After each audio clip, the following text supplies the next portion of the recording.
copy.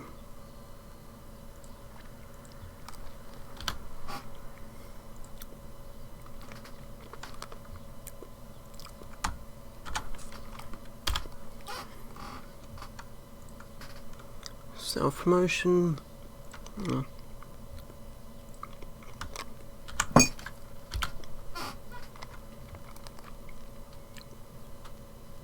Oh yeah. Cool.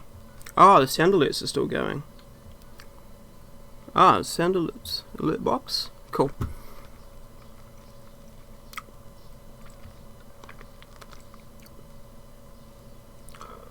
Where do we... Self-promotion?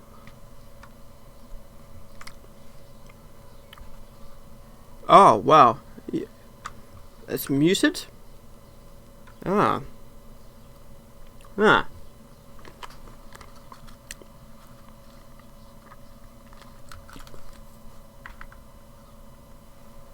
Oh no.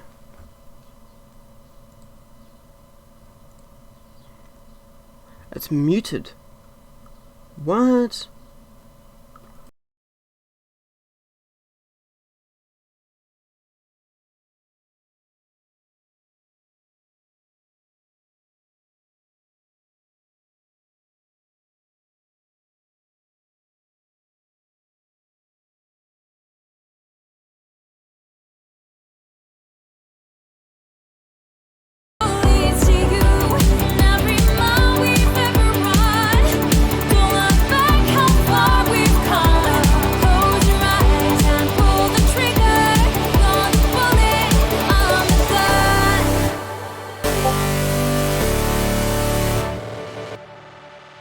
Testing. Yep, okay, cool.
I'm calling out your name.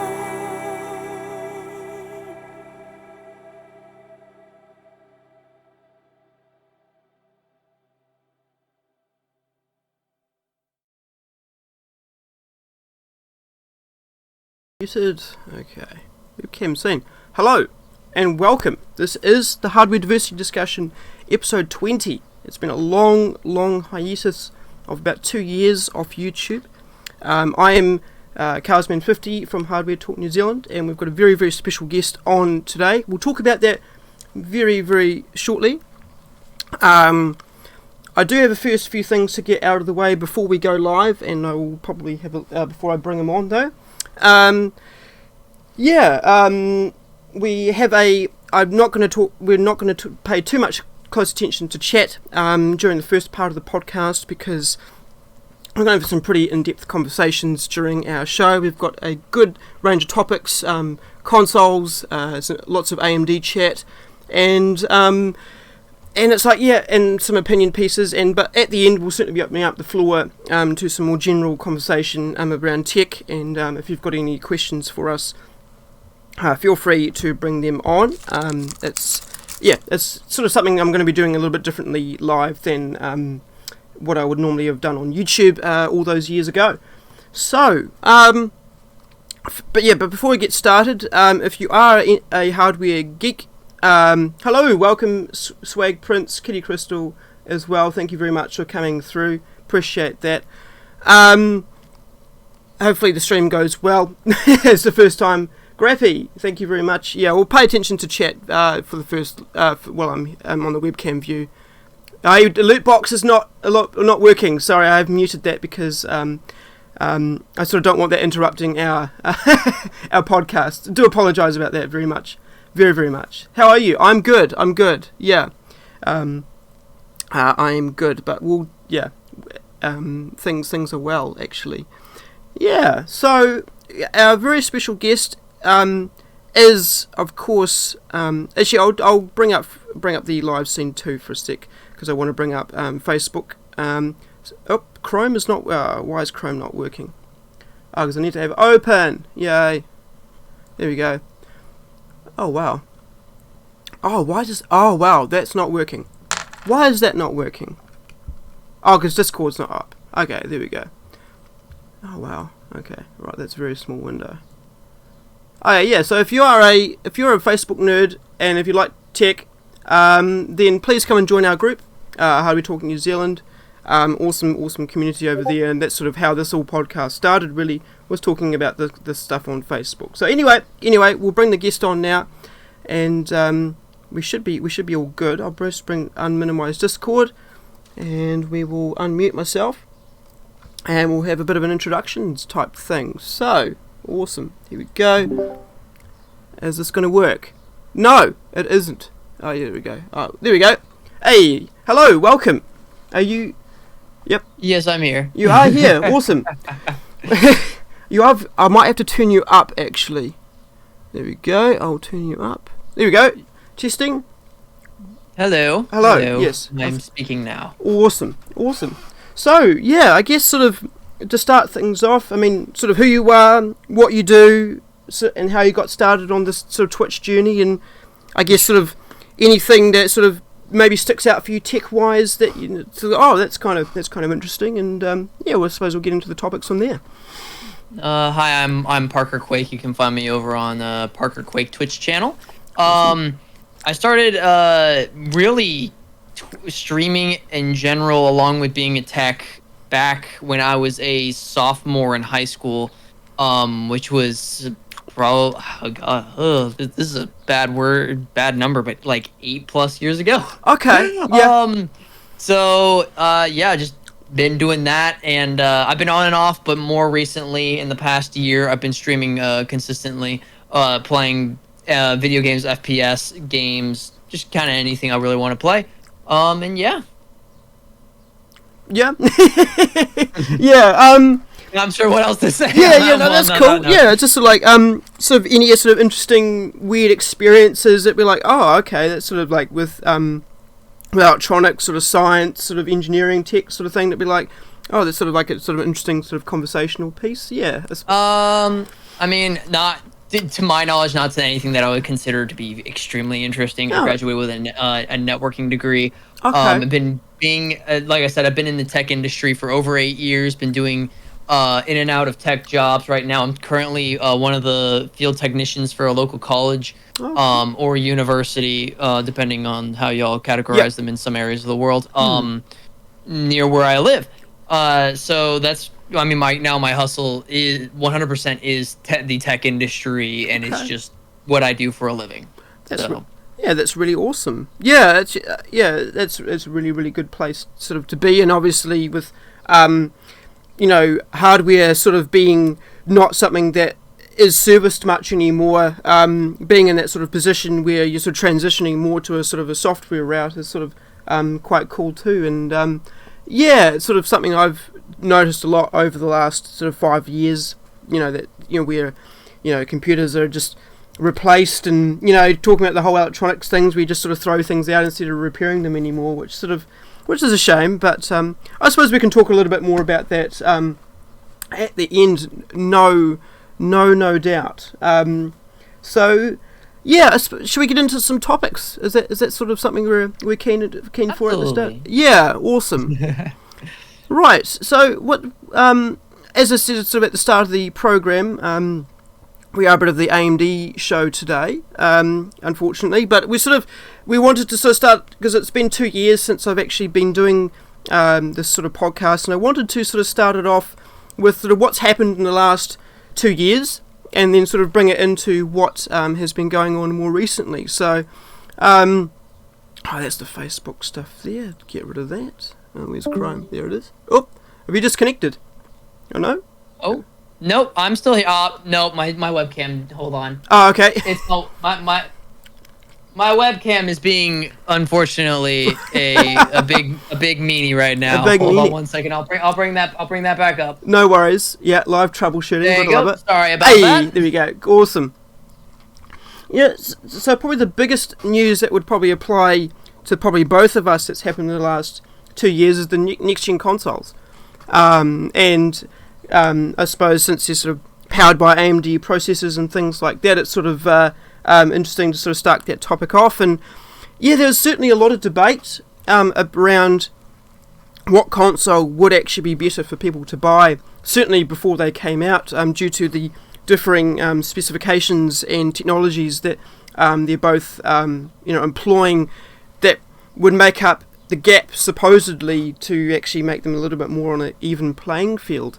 And I'm just sort of wondering, is that something you sort of kept an eye on before they started? Because obviously with how consoles are going, they're basically essentially a small computer nowadays, and there's a lot of things that back when you had a PS1 and PS2 you'd never be able to dream of doing when you're doing a home entertainment device plugged into your TV back 30 years ago. And it was just like, yeah, it's sort of like, did you sort of keep up with that sort of real that sort of discussion around the specifications and what they are likely to bring to the table, and what would have swayed people other than the exclusives to buy sort of one or the other? Yeah.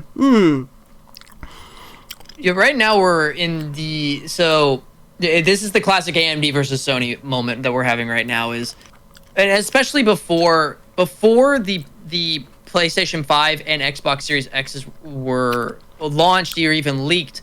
This was the next big argument, was when Project Scarlet was launched, way back when, I don't know the exact year, unfortunately. That was the big one, was everyone was talking about the teraflops, the computing power. Yep. And I even mentioned on several when I was with another podcast that isn't around anymore, so I won't shout them out or anything.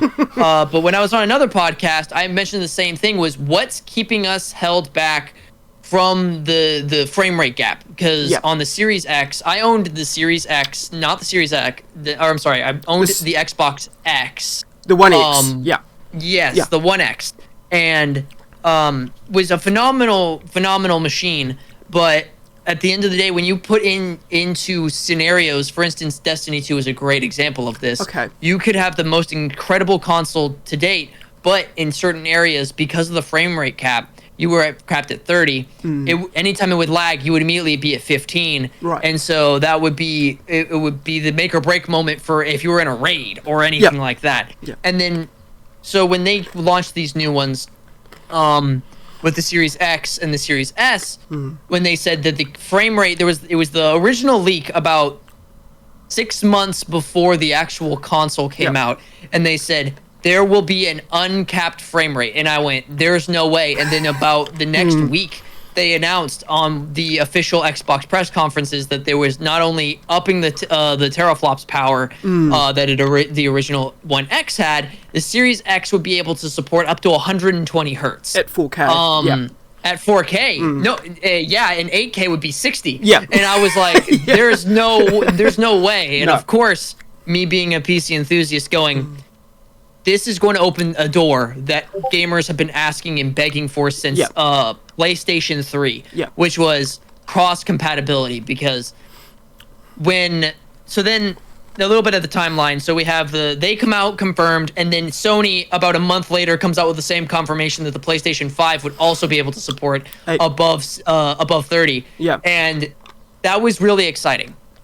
So, and then you have games like Modern Warfare, and then Fortnite. And I know Fortnite, coming back, meme referencing Fortnite's really old. Yeah. But when they were going, hey, we're going to make this cross-compatible between consoles and devices. And now more than ever, we're seeing that in the newest iterations of everything, Xbox Game Pass. Half of the games now are available between Xbox and PC. Yeah.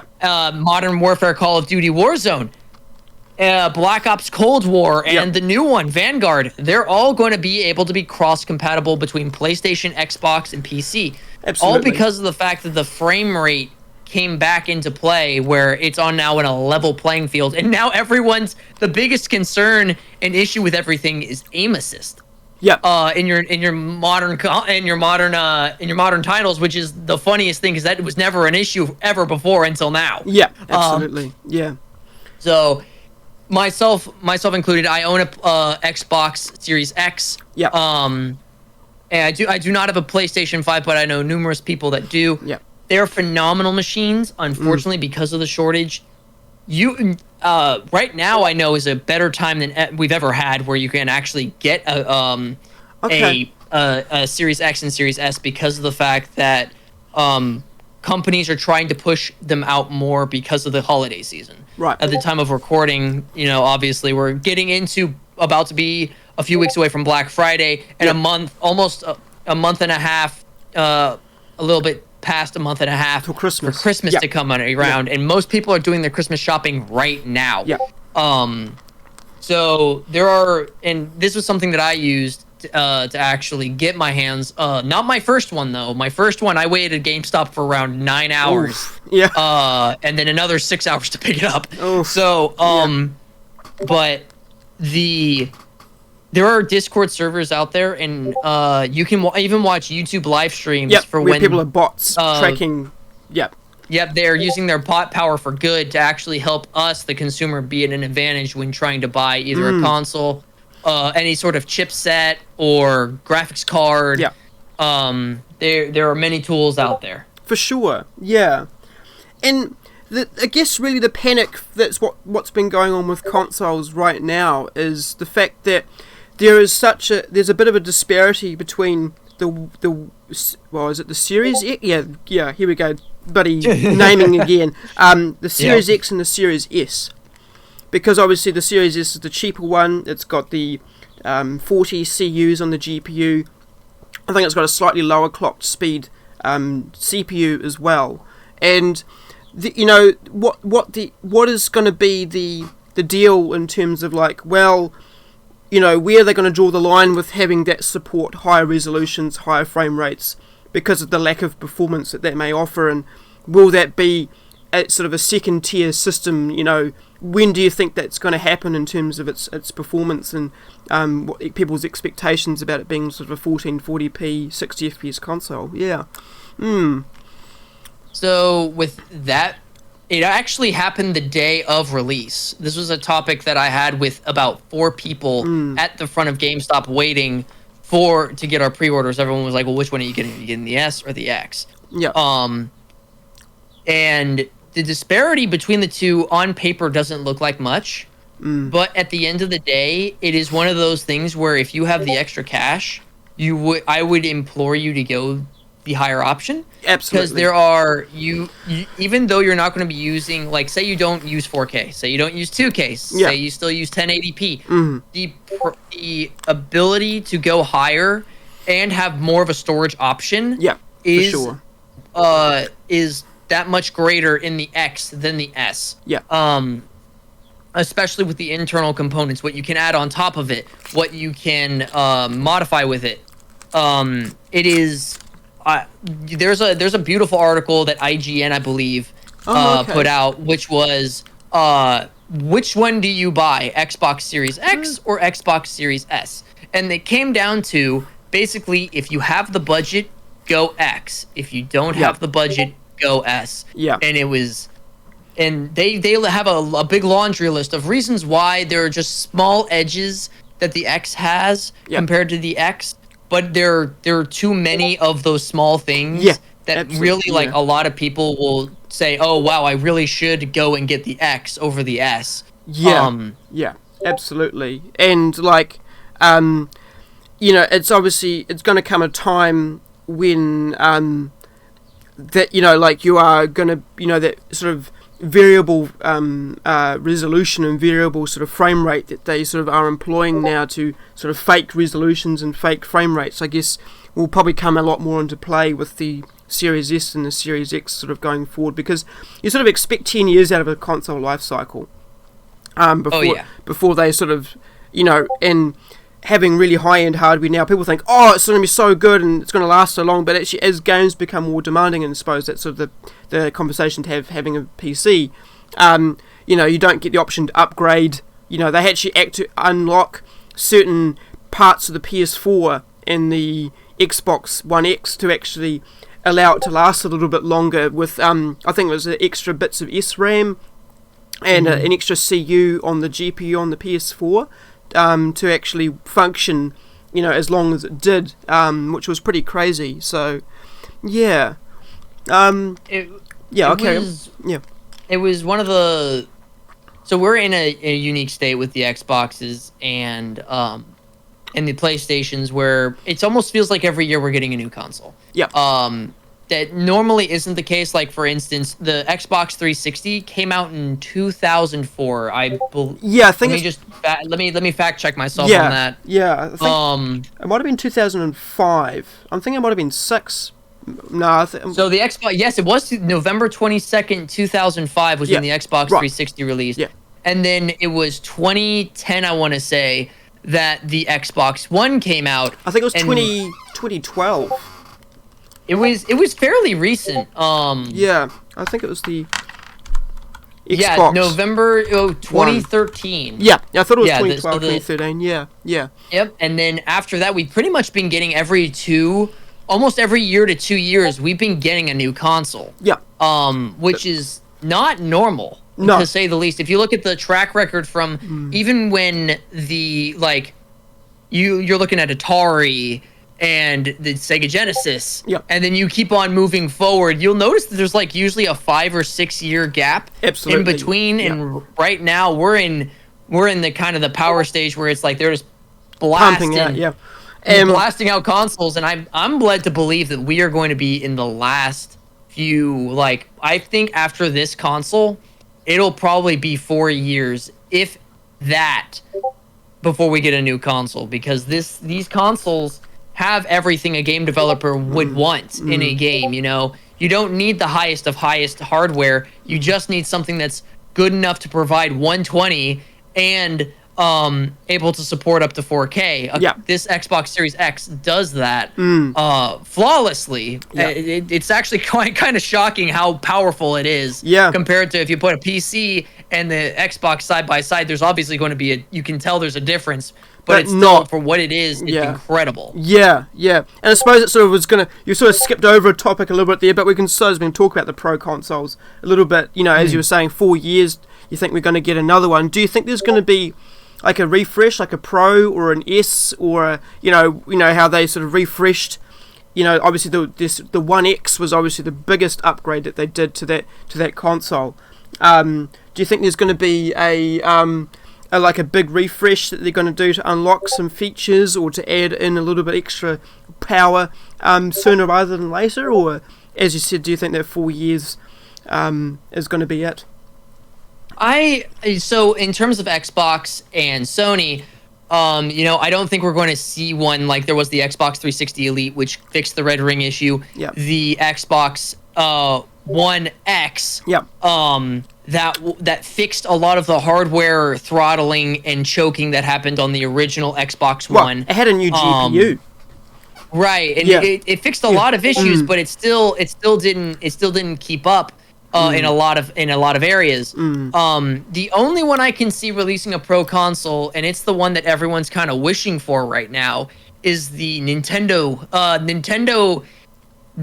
So the Switch that Nintendo has is great. It's great. It's portable, but there's not a lot of RAM. It's not hardware heavy. Where basically it's the only one that The only one I could see actually becoming a pro console, just because of the hardware lacking, is going to be the Nintendo Switch. Do I think that they could make variants of the Xbox One X, S, and PlayStation 5? Absolutely. I think they can milk that cash cow using different variations, different skins, different stuff. I almost think different storage sizes as well, I'd imagine, from factory. Yeah. I can see, like, very easily, like right now in the Xbox Series X, you get 1 terabyte of SSD. I could very easily see a 2 terabyte internal with a free 1 terabyte extended little disk bay on the back, because I've got the integrated internal integrated SSD slot from Seagate. It's a dedicated storage card, like back on the PlayStation 2, but it's also 1 terabyte that I have in the back of mine. I could see them throwing all kinds of deals, but do I see an Elite version? If they do, it's going to be kind of one of they're going to push out in the water, not putting a lot of investment on it to see if it sticks. Yeah, absolutely. I do not think I really want to I would put money on it, but at the end of the day, I don't see them making an Elite series or a subsequent series for the X, S, or the PlayStation 5. I think, as you said, it wouldn't be something I'd put a lot of investment into. I'm thinking if they do it, it would be like an overclocked CPU, an overclocked GPU, maybe so they can keep the frame rate at 60 FPS for like the games that are coming out in the next 6 months from when it releases. And realistically, it's like, it'll be almost like the PS4 Pro, because that was sort of essentially what they did with that. It was like they kept the same hardware. I think they had made it slightly more efficient with the design, and they basically increased the performance maybe 1 or 2%.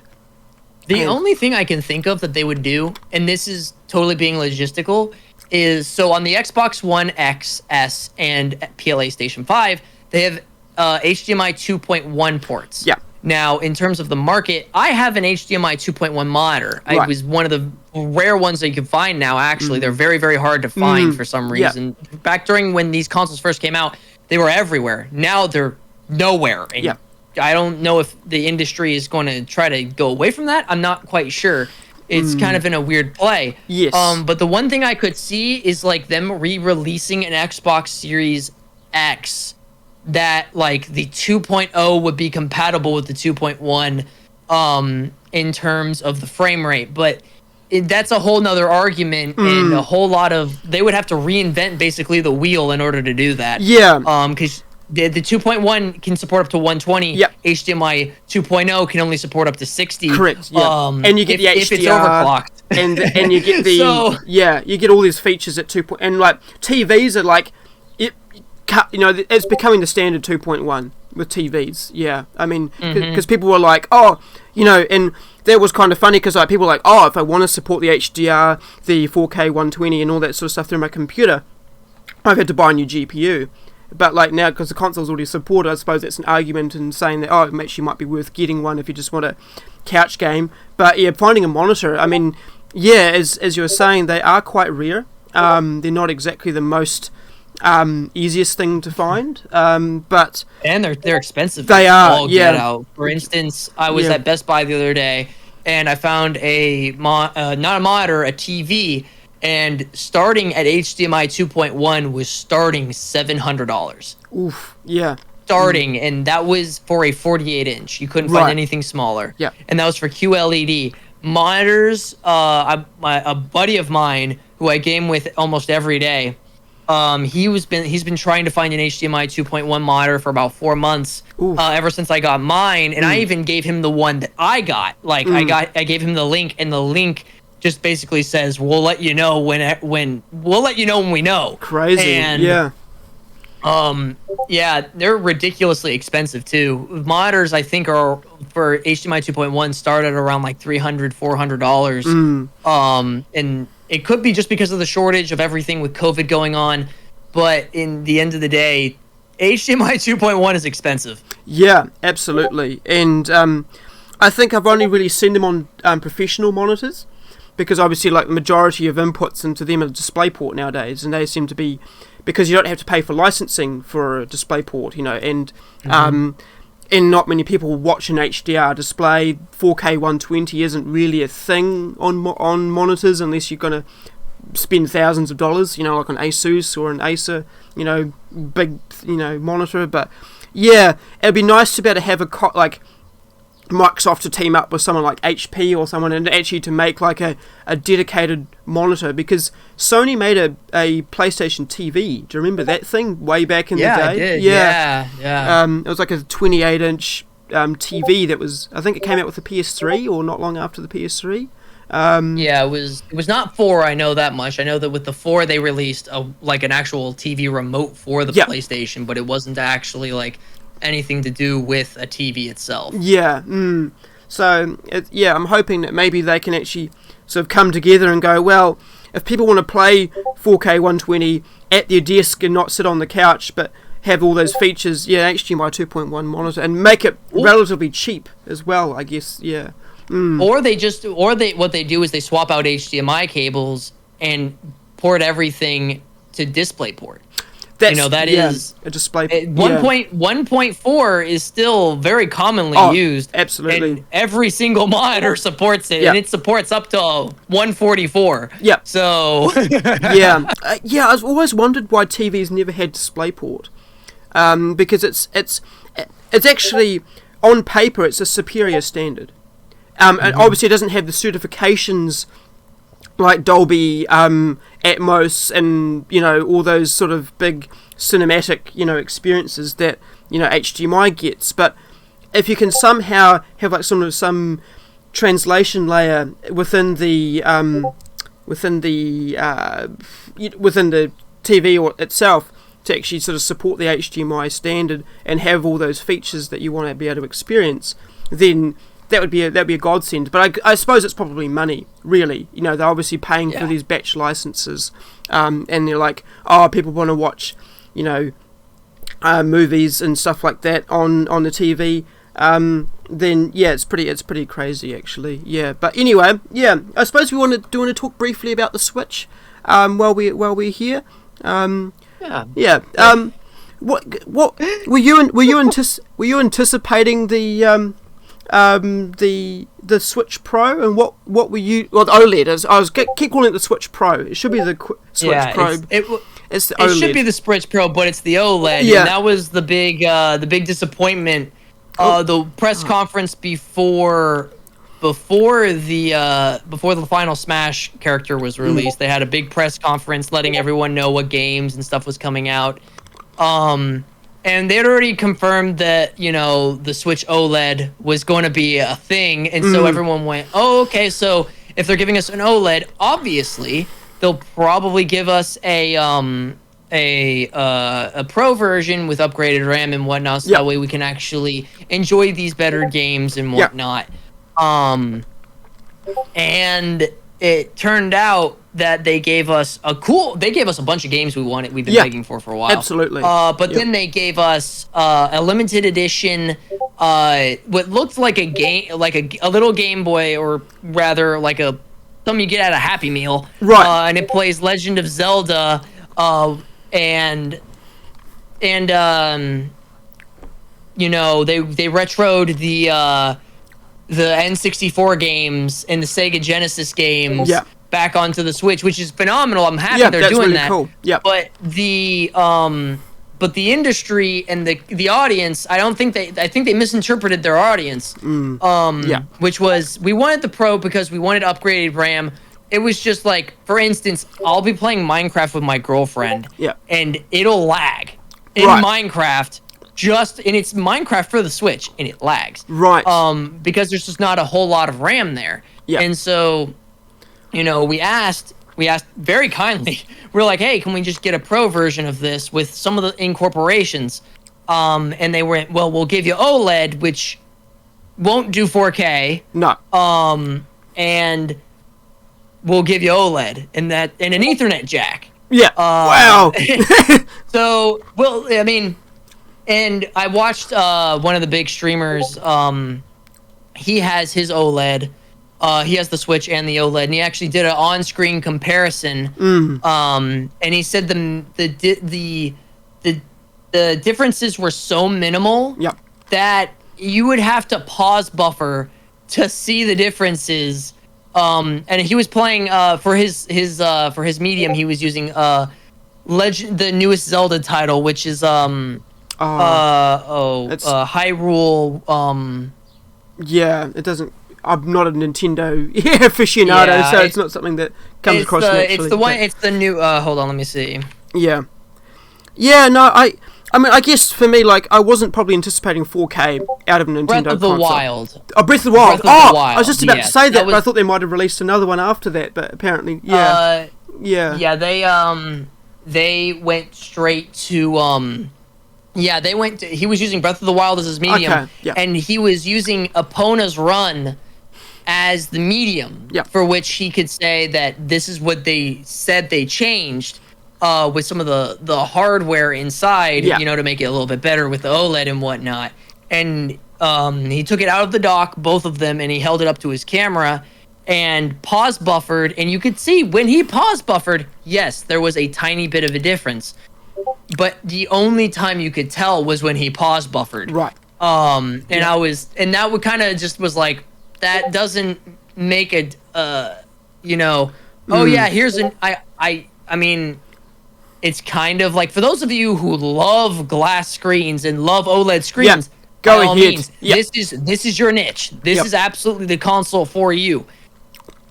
But for the general gamers of us, for the gamers that really just love to have the portable console and able to just kind of run whatever we kind of want from Nintendo, because Nintendo doesn't have a lot of pressing challenges in terms of like what the games can handle. It's just these general quality of life upgrades. Yeah.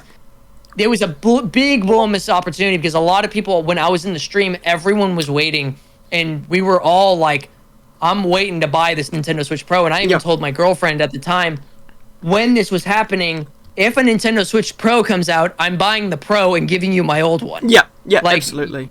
Yeah. And it just didn't happen, which was a complete...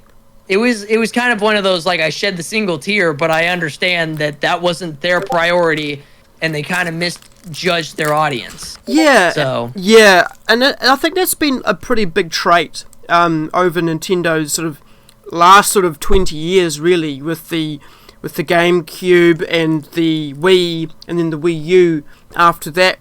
They've always been underpowered, and I guess people have sort of appreciated the fact that they could still run what they're able to run, and their first-party exclusives have been pretty well good on their consoles, but now they're sort of starting to employ a lot of mainstream titles, and they're just a completely different experience. And it's like, well, how are you expecting to run Call of Duty on a Switch? I think it's there, or it's coming there, but it's going to look like a slideshow, or it's going to look like it's running in 480p, and it's like, where do you draw the line with saying, okay, I appreciate the nostalgia trip, but I'm actually an adult gamer, and it just doesn't sort of fit together, does it? Now, what company are they? Where do they want to go? What's the future with their consoles? It's like, and I think, as you said, with the Pro, that was that really missed opportunity with, like, saying, okay, we can run games at 1080p 60. It's going to cost about $600 or $700 to buy it. It's going to be a really premium experience, but this is going to be our mainstay for the next 5 or 10 years. This is just what we're going to release. And I was on the side, so some of the people in chat may have been like, or just in general Nintendo fans, or we all are like, hey, there's not too many pressing games, like I said. But when they started porting games over, I know for the last Call of Duty title was on the Wii. Right. For the last, when they ported that over, and I don't think we're going to see that again, because that turned into kind of a joke and a meme in itself. Yeah, absolutely. But when they remastered Dark Souls and Skyrim and all of these, like, these are big titles. They've got some weight to them. Yeah. And they remastered them for the Switch. It's like, okay, well, let's see it played on the Switch. Oh, it instead of it being, like a pro version could have been 60, which then ran to 30. You know, I don't think anyone would have a problem with that because you're still getting 30, but now you're at 30 and going to 15 or 25, and you're seeing the differences. It's one of those things where it kind of was a slap in the face to us gamers, like, hey, you know, we're giving you the stuff that you're really asking for, and we're like, and then you went, okay, well, we're not going to give you the console that can deliver. And that's the unfortunate how the cookie crumbles kind of in Nintendo. So because they make phenomenal games, but their consoles they just need to get that kind of sorted. And I suppose with maybe the biggest thing that I think that's probably held back that particular upgrade, because Nvidia bought out ARM technologies, was it last year? And I'm thinking that there actually hasn't been any major developments with technology and upgrading the performance of their chipsets sort of since obviously the Switch came out. And it's like, did they, because obviously they're not running an x86 operating system on it, so they're going to have to run some mobile chipset, and maybe there just isn't a powerful enough system out there that's actually capable of running what they're needing to run just yet, you know. And I'm thinking but it's a shame really, because you'd think with all the money invested and the success that the Switch has had, you know, as you said, it's been a slap in the face, and that's just been the unfortunate thing for sure. We've already covered the pro consoles. Is there any other sort of last statements you want to sort of make on that before we move on with like the PS4, so PS5 and Xbox sort of things before we move on? I mean, so to close off on this, and I know someone wherever you upload this will have a comment of, well, which one do y'all recommend? And I've been saying this for the past, I don't know, X amount of years I've been alive. Go with whatever console you have more friends on. Absolutely. If you're like me and have no friends, same here. Go with whichever one has more titles you like. So if you're wanting more exclusive titles, you can obviously go Sony. Because Xbox, they're trying to get rid of exclusivity. Correct. With major AAA titles. Now with indie games, they have the most diverse exclusives you could ever ask for. But like I said, it's whatever major platform you're more comfortable with, and especially with this argument, it's getting less and less, because with everything becoming cross-platform and cross-play, that argument becomes less and less, which is what I've been asking for years and years and years. But like closing statement, if you're in the console wars, Sony versus Xbox, and you're kind of tied between the two, go with whichever one you have more friends on. If you don't have a whole lot of friends that play consoles or whatnot, go with whichever console you wish to have more exclusivity. And those are my final thoughts on that. Absolutely, and I suppose, as you're saying with exclusivity, Sony, I think, is trying to take a bit of a mark on the PC world as well, with, you know, transporting their stuff to PC. So if you're like, I own a, you know, I want to get into PC stuff because I need one for school or whatever like that, and you're trying to move off consoles in 5 years' time, then like you go, well, we can play them on PC as well. But that's sort of another topic for probably later in the conversation. But I suppose we're going to move on to the more sciencey, techie stuff, because that was sort of the what do they call it, an entree to our conversation tonight. But we are on to AMD, and obviously this has been a big staple that's released in the last 2 years, and it's the Ryzen 5000 sort of CPUs, that was pretty crazy actually, because I guess for me, so the opening statement, I sort of want to talk about that, is people weren't anticipating it to be this much better than what Ryzen 3000 was, because obviously, I suppose you want a bit of context for people who don't quite know what we're on about here. Ryzen is an AMD sort of CPU system that sort of released back. It's been 5 years since they sort of unveiled what Ryzen was about for the first gen CPUs, and it came out flying punches everywhere. And I sort of adopted that about 6 to 8 months later, after all the bugs had sort of worked out with RAM compatibility and all the in-game compatibility and things like that. So then about a year later after that, they released the refresh, which is a 2000, which was effectively a slightly shrunk down version of Ryzen 1000. They fixed some of the latency problems. They increased the clock speed a little bit. They released new chipsets to support a few new features. But essentially, it was sort of a refreshed 1000 series. Then, about 18 months later, I believe, that they released Ryzen 3000, which was a whole new architecture that was Zen 2. The chiplet designs with 8 cores on each particular chip, an I/O die with PCIe 4.0 compatibility, X570 motherboards, and B550 motherboards. You can still run 3000 series CPUs on B350 and B450 motherboards as well, which is kind of cool. That's a really awesome thing that's been running around with AMD up until probably up until next year now, but we'll talk about that a little bit later on. That's got obviously with Ryzen DDR4 as well there, and now we've got Ryzen 5000, which released I believe in 2019, I believe. Mm-hmm. Yes, and that was sort of the biggest. And people were thinking there's been about a 20% IPC on the instructions per clock upgrade every sort of generation they've been able to pull off, which has been quite fantastic, really, considering Intel over the last sort of couple of decades have only pulled off about 5 or 10% per generation. Of course, you need a new motherboard, you don't know what chipsets support each CPU because some support multiple, and it's just a bit of a cluster in most cases. AMD wasn't much better, let's be honest, but it's they seem to be a little bit more coherent about what was going on. And with Ryzen 5000, effectively, in most, a lot of instances, it was a refreshed version of Zen 2. They call it Zen 3 because of the effective.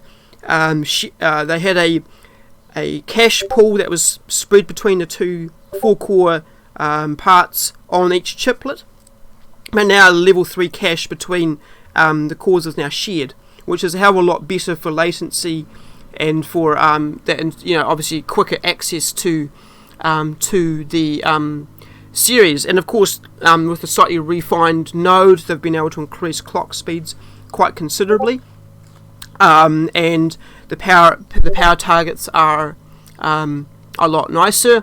The prices have gone up quite considerably though.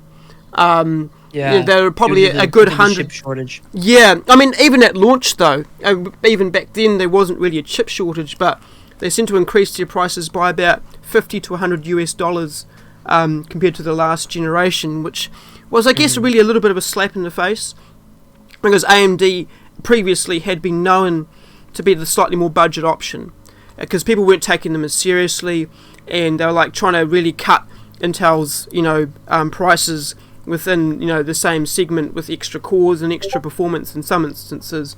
And it's like, well, actually now, because people are taking AMD seriously now, they feel they can charge a little bit more of a premium price.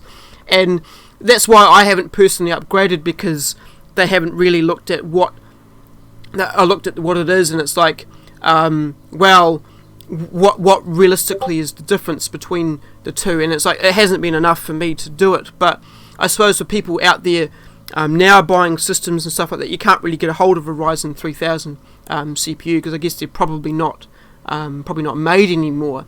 But as the gaming performance is looking about 20 to 30%, which is probably a bit, that's contrived specifications a little bit, but that seems to be the gap between the 9th gen and the 10th gen CPUs on Intel, or even 11th gen now, I suppose you want to call it. This particular 15 to 20% upgrade has been enough to hold off them. Obviously 12th gen we'll talk about in a later episode a little bit more. But yeah, I guess with you, like, what's sort of your view on Ryzen? Have you switched? What have you sort of seen what's coming in terms of Intel? So I guess a bit of an opinion piece now, talking about the tech specs and what that's all about. And I guess obviously I sort of had a little bit of a chat to you about it, and he sort of come across as the type of guy who isn't really in one camp or the other. People have accused me of being an AMD fanboy in the past, and probably that was something I would have agreed to a few years back, but trying to be open about my mind and what's really out there is something that it's hard to do, I guess. But what have been your sort of opinions about about that sort of last sort of 5 years of Ryzen, and we'll talk a little bit about the future a little bit later on. So the last 5 years or so has been wild from AMD. Wild. Like, I wish I would have invested in AMD back in high school in terms of their stock, because their stock has skyrocketed since then. So I'm gonna first preface this. I'm Team Blue and Team Red. Yeah. So my streaming PC is Team Red. My gaming PC is Team Blue. I remember when these chips were about to first come out, they were the talk of the town for everyone. Everyone in the tech scene was talking about AMD Zen 3. So I originally, when I first started building computers, I had a AM3 Plus socket size. It was the FX series for all the FX. AMD fans Yeah. and it ran hot like a space heater and didn't do well. Yeah. And then they came out with Zen. Yeah. And Zen really fixed all the issues of the previous generation of those AM3, AM3 Plus sets. Yep.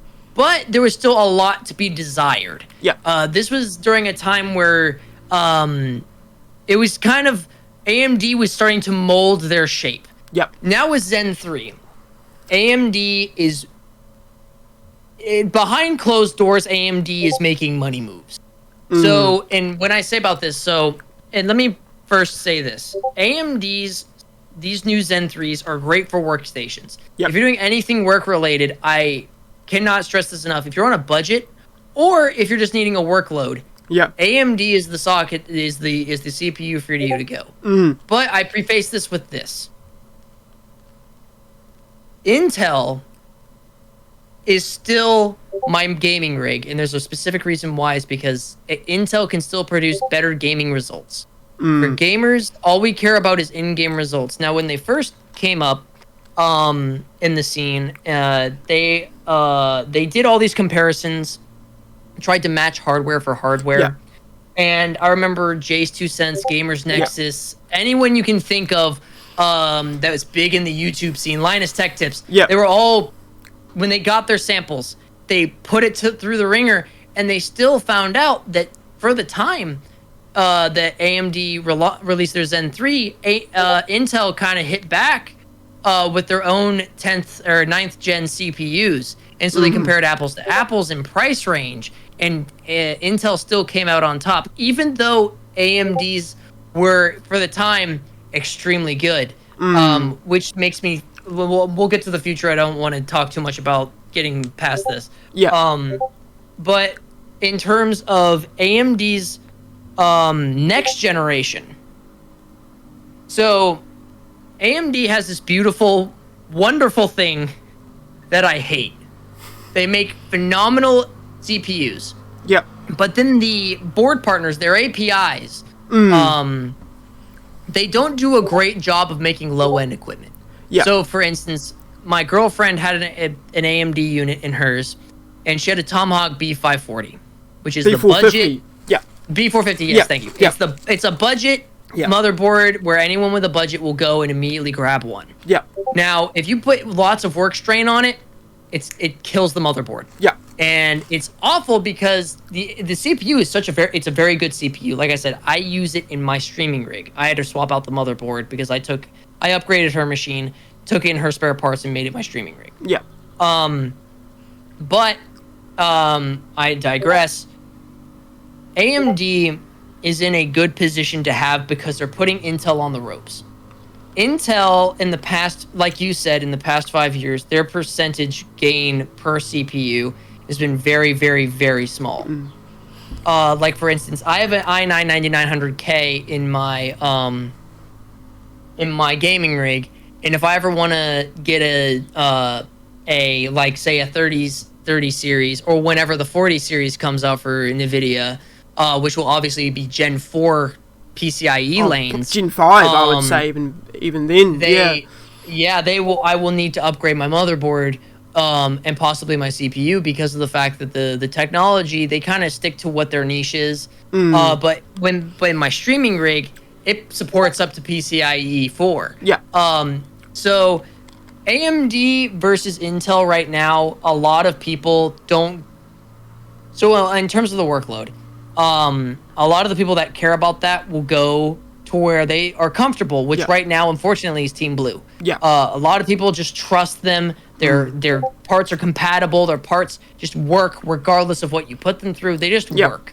AMD, you kind of have to give some tender loving care sometimes, especially in terms of RAM. So, for instance, AMD loves to eat your RAM, but so if you take 40, so if your speed of your RAM is extremely fast, say you put 4600 megahertz in your computer, Team Blue will run with it all day, every day, and it's going to go straight in, no problems asked. 1 XMP, done. AMD, if you have higher RAM, it won't support up to a certain amount. Correct. Speed. And so that's one of the issues that right now is holding AMD back. And that's why a lot of times, if you do the apples to apples comparison, you have to dumb down the RAM of your Intel test bench versus your AMD test benches because of the fact that the CPU has to be in time with the RAM. Correct. And so you'll get, like, if you run a kind of equivalent of the AMD side versus Intel side, but you put 4600 DIMM sticks in your computer, you're going to edge out on performance on top of your AMD rig, which you'll probably have to max out at either 4000 megahertz or 3800 megahertz. But like, that comes down to the average component, and I know we're going to be talking about that as a closing, optional ones. But gamers in their rigs right now, like, a lot of gamers don't have high-end equipment in their rigs. A lot of people are still using the 10 series cards. A lot of people are still using 9 series cards. DDR3, DDR4. They're not, if they're using DDR4, it's usually around 3600, 3800. No one's really purchasing above that unless you're a really big PC enthusiast, because when people are building machines or buying pre-built machines, they just go, oh, it'll run this game at this frame rate. Oh, okay, well, I'll buy that. And so I'm getting a little off track here, but AMD in the long term is putting Intel in a very tight situation where if they don't start making, Intel has to make a gigantic leap. Because if you look at some of these specs here, like we're not even talking about their high-end one. Let's look at their Ryzen 7 3800X. That's a beast. That is, so their Ryzen 7 3700, their 5800X is an 8-core 16-thread. Like, that is, and that's not even their high-end. That's their high-end is their Ryzen 9 5950. And that's 16 core. Which is, so, like I said, these things can handle immense workloads. But in terms of gaming performance, it has to match. It has to. AMD, the only way people are going to migrate over is if, number one, you better up your API support. And I'm talking, like, I know right now that they're making it to where AM3 and everything okay? It's all good. I thought something broke. But their AM3 set, their AM3 Plus, you can use with the Zen, with your on some other boards you can use the Zen 2s, and then the other ones. Oh, not on AM3. There are some. There's like 2 they made. Oh, they made it with a BIOS flash. Oh, the B350. I thought you were saying the FX. It's very, very. It's a. I wouldn't get it. But like I said, like you said, the previous generation you can use cross compatible, but you would have to use a BIOS flash before you get it, and that's and people are when they with the Tomahawks, those are especially, they have a big notice on like PC Part Picker. When you pick it, it says you must BIOS flash before even turning it on. So it is one of those areas where right now AMD is in a very good spot where they can kind of control the market, but they have to do it right. They've been in this territory before, and they've dropped the ball many times. So AMD, if you're listening to this, please make the right decision and give us CPUs that can rival Intel on every front, not just some fronts. Absolutely. Because right now, with Intel's record and the way they perform and the way they work, people are just going to keep on running back to Team Blue regardless of your specs, because you have to prove to everyone, hey, this is AMD, and we can 9 times out of 10 will run flawlessly. That 10th time you may mess up, but that's where Intel is 9 times out of 10 or 10 times out of 10. Yeah. But AMD's got to get there. AMD has to get there. Yeah, and I think with, obviously now with that massive transformation they've had since Lisa Su took over a couple of years before sort of Zen came out, and they've really sort of started heading there for sure. Like obviously their marketing cap is a hell of a lot smaller. Their investment, they're trying to make back everything that they're spending, because I would imagine with all the innovation and stuff that they're trying to be pulling off is pretty wild. And that's historically what they've done as well, is people have looked at actually generally a better chip, even talking about the GPUs. I suppose we are probably moving on to GPUs, are we? Oh no, we're talking about APUs very, very shortly. But the GPUs, they've been innovative. They've actually really pushed the boundaries, but people have ignored it because it sort of hasn't pulled enough of a gap to actually allow them to be, top of the pile for long, or if at all. And that's sort of been a bit of a shame. But we'll talk about APUs now, since we're going to talk about GPUs a little bit now too. And APUs they've come a long way. They've been.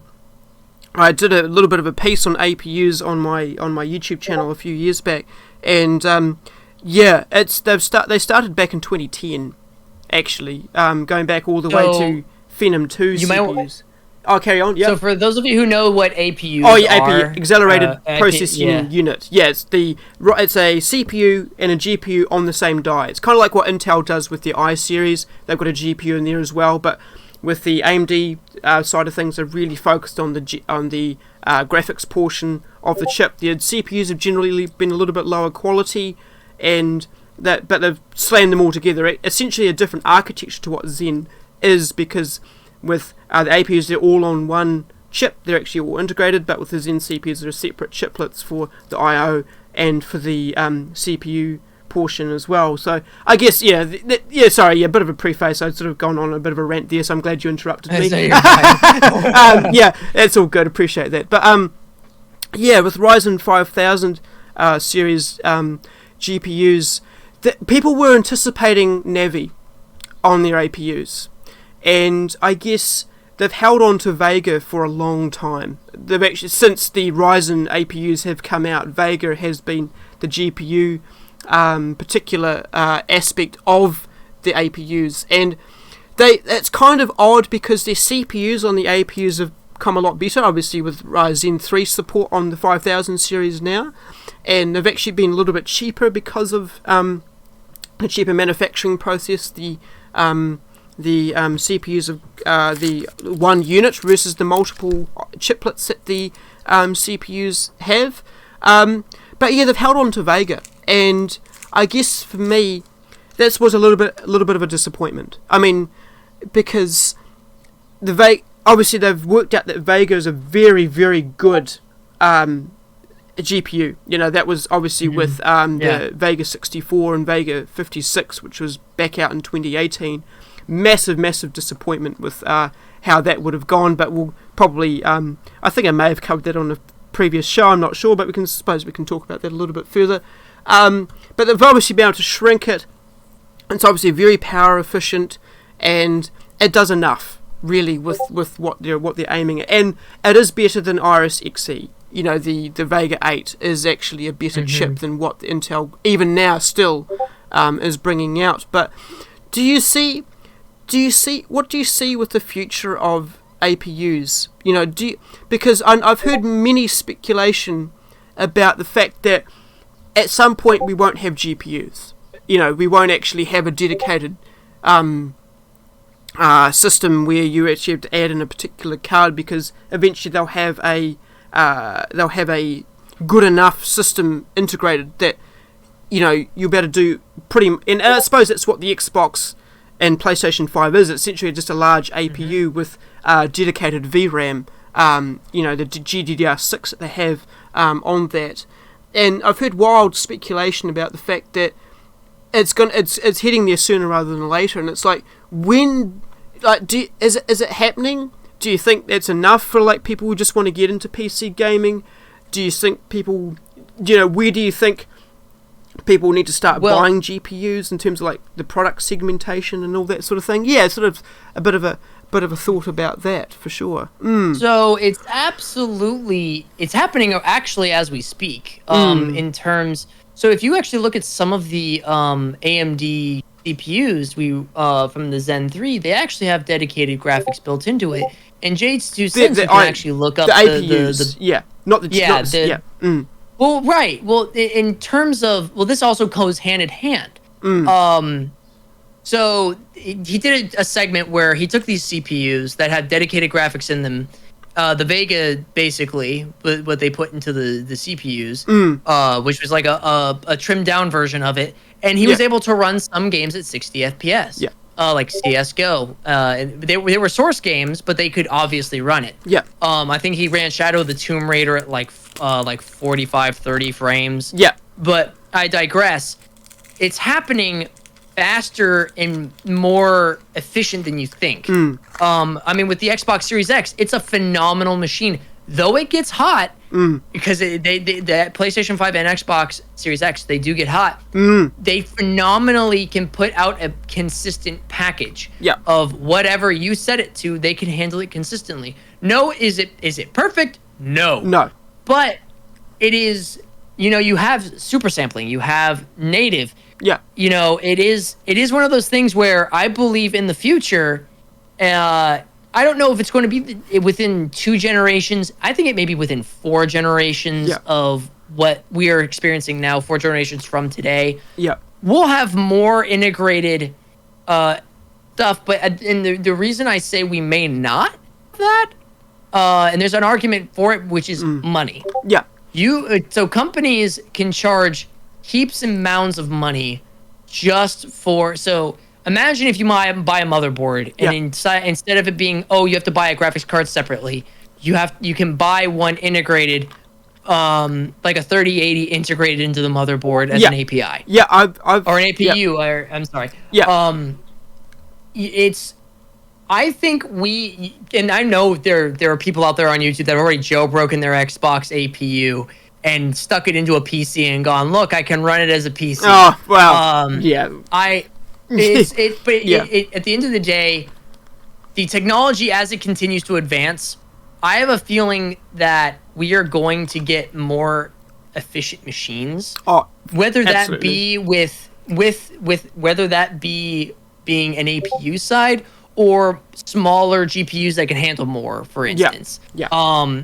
Regardless, APUs are scarily good right now. They are. Especially with AMD, because I know Intel really doesn't mess with this category. This is why every single console nowadays, Xbox or PlayStation, has an AMD APU in it. Yeah. Well, I mean, this is one of the other things that made Xbox or PlayStation 5s more exclusive, was the fact that they used a different silicon on theirs, which made it harder to produce. Correct. And AMD didn't like that. But APUs,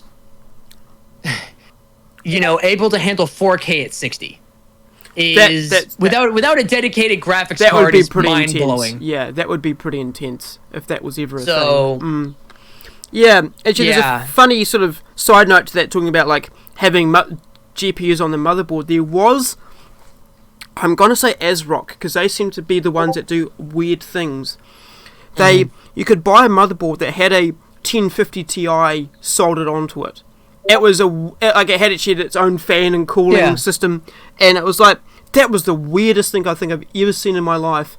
And I was like, oh, actually, to be honest, that's probably not too far-fetched, really. Like, if you can have like a GPU that doesn't require too much in the way of power and cooling and stuff, you could just slap that onto a motherboard.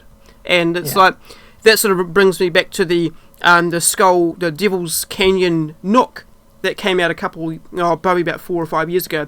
Shame to that, actually, because I wish they had more support. But basically, it was a mobile Core i7 processor, linked to a AMD. It was sort of essentially an RX 470 type class GPU. It wasn't called that. It was some sort of hybrid with Vega and Polaris. It was sort of in between, and it had HBM2 memory on it. Slapped all into this one chip.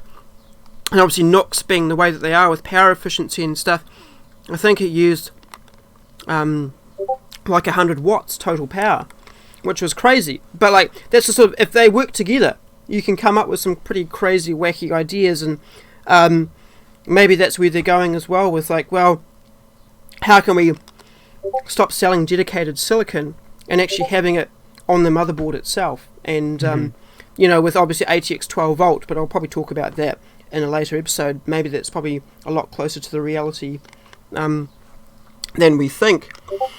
So that's sort of but in terms of APUs, that they've come a long way. They were a bit of a joke, really entry level, but in terms of product segmentation and where GPUs are, in terms of their with the really low end stuff not being released anymore, like GT 1030s and RTX 3010s and all that sort of stuff, you sort of have to wonder, it's how much of that space is APUs going to fill up? And I'd say probably maybe more than you think, could well be. You just don't know. And obviously Intel entering the GPU game next year as well is going to be quite an interesting turn of events for that. All eyes are on Intel. I mean, that is wild. When they got into when I heard they got into the game, I was like, well, this could be really interesting. Yeah, absolutely. We won't cover too much on this particular show because I'm probably going to talk about that in a future episode, but we can talk about that at the end, just briefly, just sort of get a sort of thoughts from you about that a little bit as well. But I think APUs, in terms of they are a little bit cheaper. They don't require much, a really, really good motherboard to run them, and they and it's there seem to be enough, especially now that they've got 8 cores and 16 threads on the top variant of them. You could almost do what you do with Intel CPUs and have the stream running through the integrated GPU and have a dedicated one playing your game, like I suppose what Intel traditionally you've been able to do with what do they call it, the Intel, what's their particular codec that they support for that? It's gone out of my head. I know what you're talking about. I don't know. I don't remember off the top of my head. Yeah. Well, I mean, I know they did this with the newest graphics cards and the Xbox, where basically it takes its own channel. Yeah. Where I cannot remember. Where basically instead of it waiting on the instead of bouncing from the solid state to the CPU, then to the GPU, and then to render and then go out, it just skips everything and just goes straight to the GPU. I don't remember that process, but I know exactly what you're referring to. And I suppose AMD encoders haven't generally been as strong as the NVIDIA ones up until really recently. In the NVENC encoder on NVIDIA is, it may be on par with the AMD stuff now, but traditionally they've certainly put a lot more work into their streaming side of things and their video encoding type of things. But obviously, I think CPU is still a hell of a lot more of a better processor if you have a good enough CPU to do it. But we're going way off track here. I just sort of noticed that actually, but that's all good. I don't know how much time you've got, but we'll finish off with a little bit of a weird APU topic. The Ryzen 4700S that came out as a bit of a that's Ryzen 5000G. There we go. Go back to Streamlabs. Right, there we go. Talking about APUs and soldered GPUs and stuff like that, and consoles. I suppose we've sort of gone back to that topic a little bit as well. But there's been a Chinese manufacturer out there who has obviously gone and found a whole lot of defective chips for the Xbox. I think was it the PS4 or was it the Xbox? PS5 or the Xbox? I cannot remember for the life of me. They were recycled Xbox Series X APUs. Series X, yeah. And they've gone and soldered them onto a desktop motherboard. It's sort of like, and there was actually a system that you could buy that had the CPU on it. Obviously, it has its own custom cooling, and it has an RDNA 2 GPU. It has its own dedicated RAM, so you don't need its own, and it's got SATA, but it's limited to PCIe Gen 2 on the expansion slot, and it is only a by 4 slot, so you probably really wouldn't plug a GPU into that anyway. But it is Zen 2. It is a downclocked what you'd get from a Zen. It's even slower than a Zen 2 chip because of the clock speed that it has. But it's still, I think you can buy them probably off AliExpress. I'd say that's probably a thing. You can find anything on AliExpress. Oh, yeah, I'm sure. 8 cores, 16 threads. It still has the 8, or you can have up to the full 16 gigabytes of GDR6 on there as well. But do you think that AMD should sell this? Do you no? No, do you think people would buy it? Like, if it had like a full PCIe 16X slot, and you could buy it for like $399, or would people buy it? Do you think? Like, I feel like some people that were not knowing would buy it, but do I believe that it's a full-fledged, like, if AMD picked this up, would they do something with it? I'm a no on that one. Yeah. It's such a niche thing that, like, if the industry standard is X, everyone will go with X product. Yeah. It's just one of those things where I think, like, if you're doing light gaming, sure. If you wanted to play a bunch of, like, Valve games, yep, absolutely, you can do that within a heartbeat. But if you're wanting to put, like, the latest titles on it, I would never do that. Yeah. So, yeah. I mean, the CPU is a hell of a lot slower, and I think the GPU is, I think, what does it say with its discrete GPU? I don't even know what they say with this. I mean, it obviously is what you get in the PlayStation. Maybe it's had its GPU disabled altogether. It would. But the silicon that's in there is closest resembling to the PlayStation 5, but because of what they did and whatnot, like I said, no. I would not do that to a system loading a Windows OS and then trying to run games on that. I would highly recommend against it. Yeah. But some people just have a lot of time on their hands. So. Yes, yeah, and I suppose, like, if it works, if you have the expectation saying that, okay, it's going to work in this particular way, then I don't know. But as I said, it's sort of like, probably, I'd say the GPU sounds like it could well be disabled. It's got less cache than the Zen 3 chips, and it's not clocked as high. But as I said, if it was like cheap, if it was like $200 or whatever like that, I don't know, it might be a funny project, but that would be about as far as I'd go. I think. I was gonna say, like, 150 for me. I'd be like, if it was 150, I'd be like, okay, that may be a little tinker toy just to see what's going on. But if it's anything like higher than that, I'd be like, nah, that's you're asking too much, Absolutely, yeah.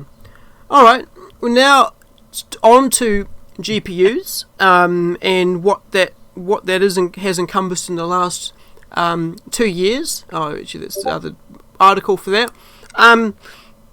So, yeah, I guess we can sort of have a bit of a preface on the RX 6000s with the RX 5000 GPUs that came out in, was that again 2019? I believe it was 2019. I believe it was actually 2020. Oh, It was after it was so AMD. So what AMD Yeah, does is 2020. they let Nvidia do their thing and then they launch after to try to Yeah. compete with what's going on. And boy, so yeah, so AMD and Nvidia. So Nvidia launched their 3000 series cards and blew everyone out of the water. Yeah. I mean, like Yeah. every tech nerd out there with their graphics cards were a lot of people were waiting. I'm one of them. I'm Yep. still waiting. Yeah. I have a 20 series card. I upgraded from a 1070, and I loved it. Yeah. I went to a 2080 Super and never thought anything of it. And then when they launched the specs, basically a 2080 Super, the 3080 is double the performance. Yeah. Mind blowing, and that's actually fact. It is double the performance. But with the card shortage, obviously, that comes into play. AMD launched the their RX series, which was Big Navi. Yeah. And it was supposed to be the answer to everyone's big burning question. Will AMD respond to the 30 series? And they said yes with Big Navi. And Big Navi is a bunch of it's a bunch of features basically that make up Big Navi, which is their ray tracing, their lineup, and then there's some of their other stuff that was like basically they could get better performance for resolution for super sampling. Yeah. And they put a very fancy name on it and they went TM. Yeah. But it's basically super sampling. And I'm probably going to get some flack for this, but I watched the launch with anticipation just to see, because I'm not a fan of AMD graphics cards at all. In fact, I have never advertised for AMD graphics cards ever. Every time I've seen one, they have good hardware, but their software never works. The drivers they have are always bad. They either corrupt immediately or they have X amount of issues, and a lot of major titles don't work because of the driver issues that they have. And then they go, "Oh, we'll get to it at another time."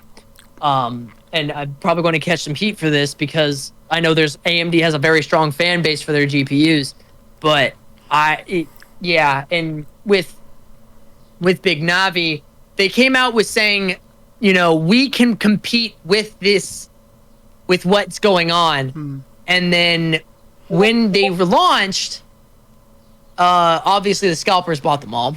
Yeah. As with every launch that's happening right now. Yeah.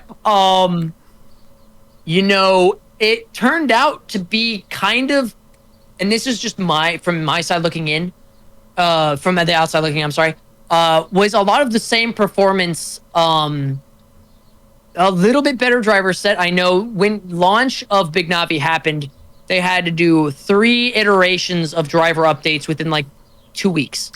Because there were fatal errors left and right. Drivers weren't properly functioning. People were crashing out of games, black screening, breaking their entire systems. Once they had to remove the graphics card, it was a nightmare for Big Navi on launch. But they got those issues sorted out. Which good for AMD, but in terms of price to performance for the Big Navi, for what they have, I mean, it satisfies the AMD person that's a really big AMD fanboy. If they're wanting an AMD GPU, by all means, go ahead. But in terms of performance, from the 55 series to the 6 series, there is the stability part of it, but at the end of the day, it doesn't feel the same as a NVIDIA graphics card. Like, I can put my AMD GPU in my streaming rig, load up a game, put one in I ran my regular NVIDIA card in my gaming PC, and I would be able to see a noticeable difference between the two because of the drivers. AMD has phenomenal hardware, and I will give AMD every credit for this. Everything inside a GPU, AMD gets a round of applause because they know how to make something good. But when AMD launches their driver set and they launch their software and they launch the competitor stuff, it straight up doesn't match. It doesn't work as well, or people just don't need it. For instance, and I know I'm kind of segueing a lot, which is their what was it called? Their AMD Ray Tracing. Yeah. Which was the equivalent for the video ray tracing. Man, that didn't go well. Yeah, It crippled your performance, and you barely saw a noticeable change in your graphics. Like, at least with NVIDIA's side, yeah, you can see the difference, but you're killing your performance as well, but you see the difference. And, and that's when NVIDIA came out with DLSS. Yeah. And then the DLSS was you have ray tracing on, but it doesn't kill your performance as much. Yep. So when you have native ray tracing on, it'll be, instead of it being 65 frames, you'll get 75 frames. So that was a big deal to everybody, because we were like, okay, well, ray tracing, we really don't have a reason to have ray tracing on for any game. But now it's a more compelling reason to use it. AMD came out with the same sort of thing. The fidelity effects, and it did, and it was one of those things where I don't think anyone really reported on it, except for some news articles, because it was their job. Because no one, as much as DLSS exists, I would say 95% of gamers do not use it.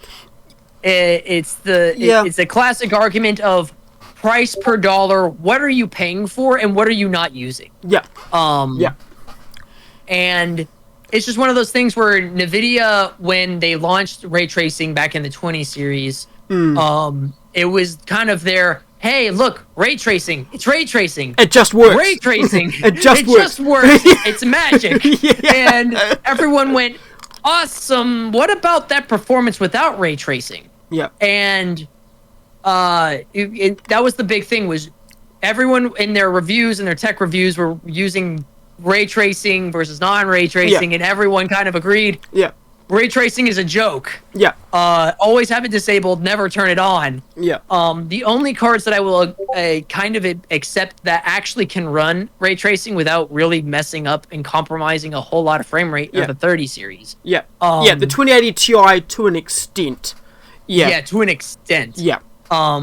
But other than that, a large majority of gamers don't use half of the integrations that AMD kind of went and launched to compete with everything.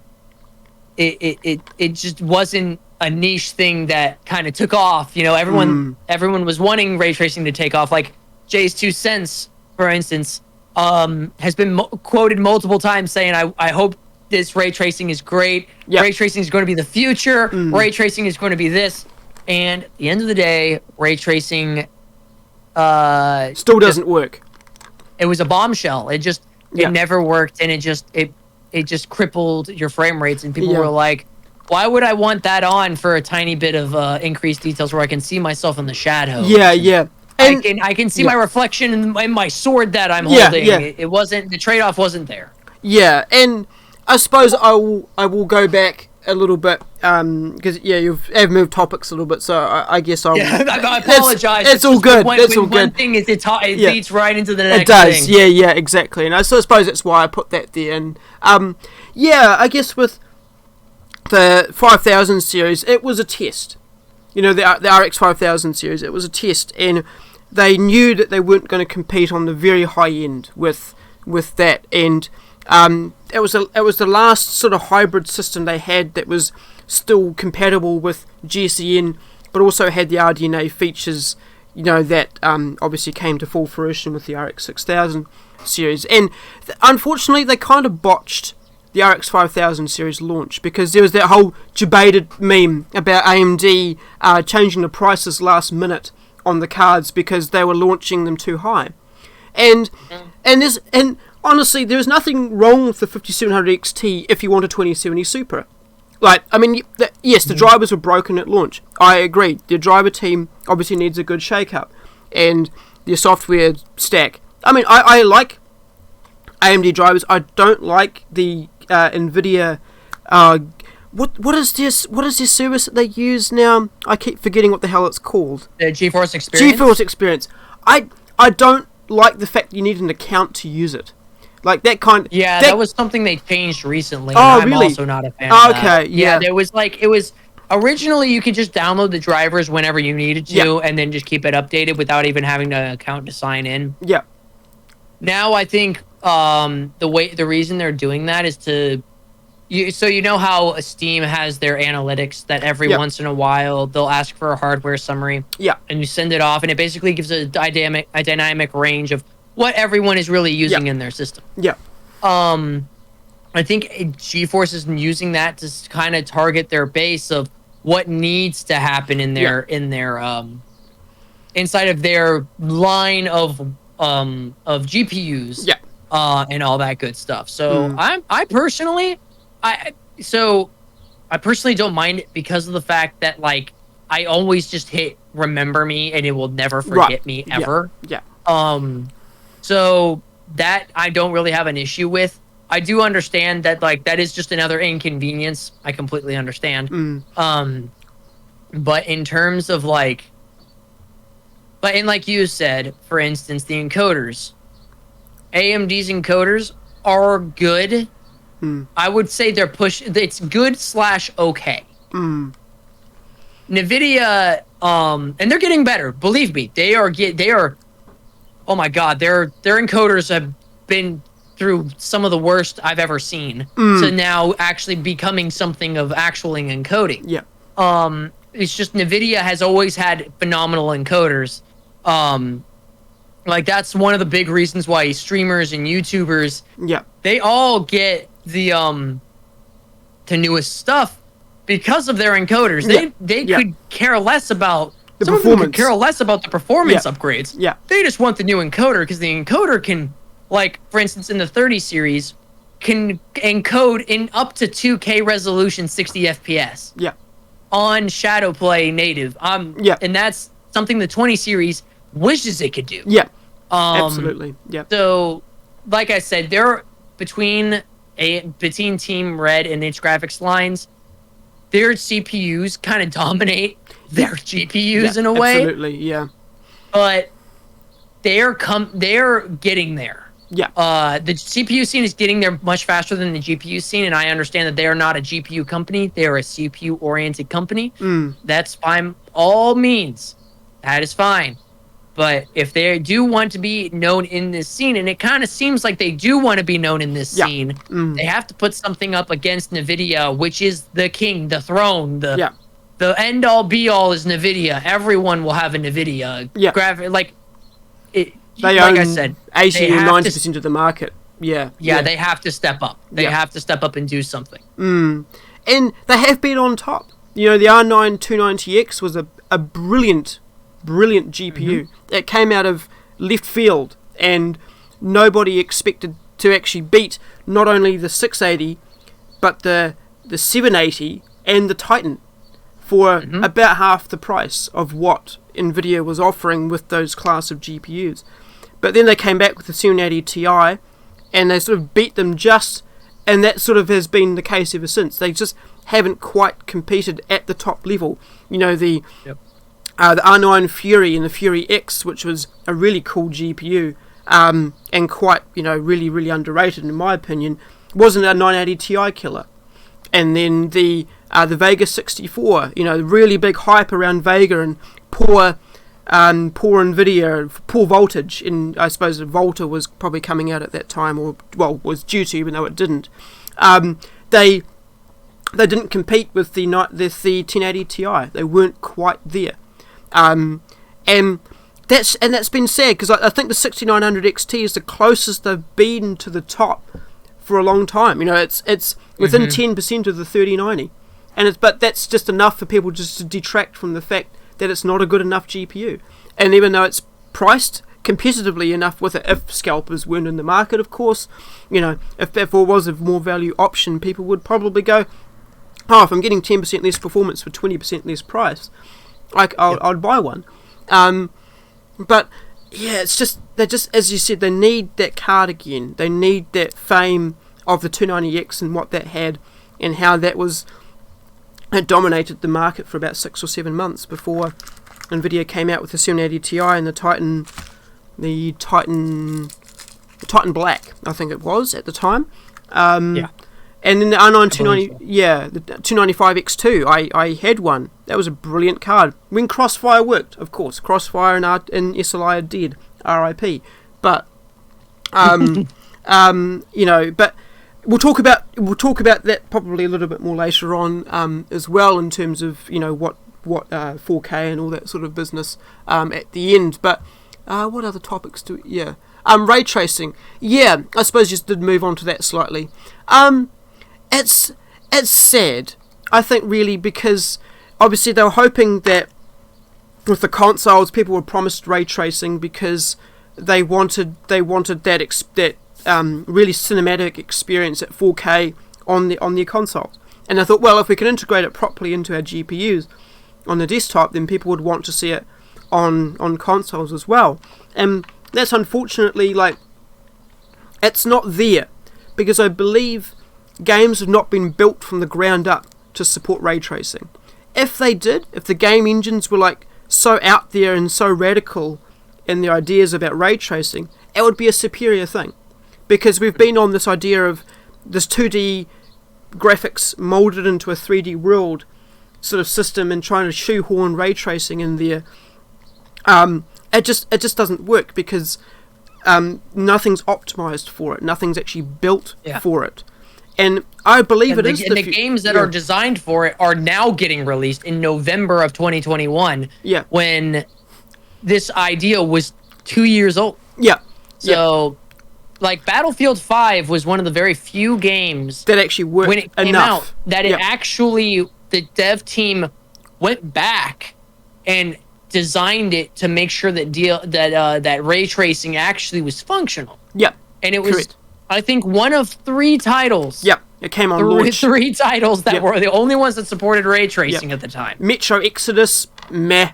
And what was the other one I'm thinking of? Obviously Battlefield 5. It was Control. Oh yeah, Control. That's right. I was thinking Metro last time, but I was like, no, that one didn't. That was Metro last night is a damn old game now. But Control, I think, was one of the few that sort of within that first year of ray tracing being a thing worked out of the box, and it's a good thing. It looks nice, as you said. It kills performance, and kills probably more performance than AMD, because they don't have that dedicated hardware on the GPUs as such yet. They're just borrowing performance that you'd normally use for rendering for ray tracing, which is kind of, obviously not, Nvidia has the dedicated hardware to support the ray tracing, and as you say, 99% of people turn it off. DLSS, on consoles it's definitely a thing, the super sampling stuff. Obviously probably with the Series S it's going to be more of a factor than it will be with the Series X. Yes. But they're going to be, in terms of how the quality and the the perceived image quality that you get out of it, they're getting a lot better at faking that type of things now. And maybe, as I said, that might increase the lifespan of consoles. I think by the time that people want to do it on PC, they would have upgraded. They're like, oh no, I can't be bothered playing it. If I'm playing it to 4K and it's on my native screen resolution has to be 1440p because I can't run games at native 4K, it's like, you're just going to buy a new GPU.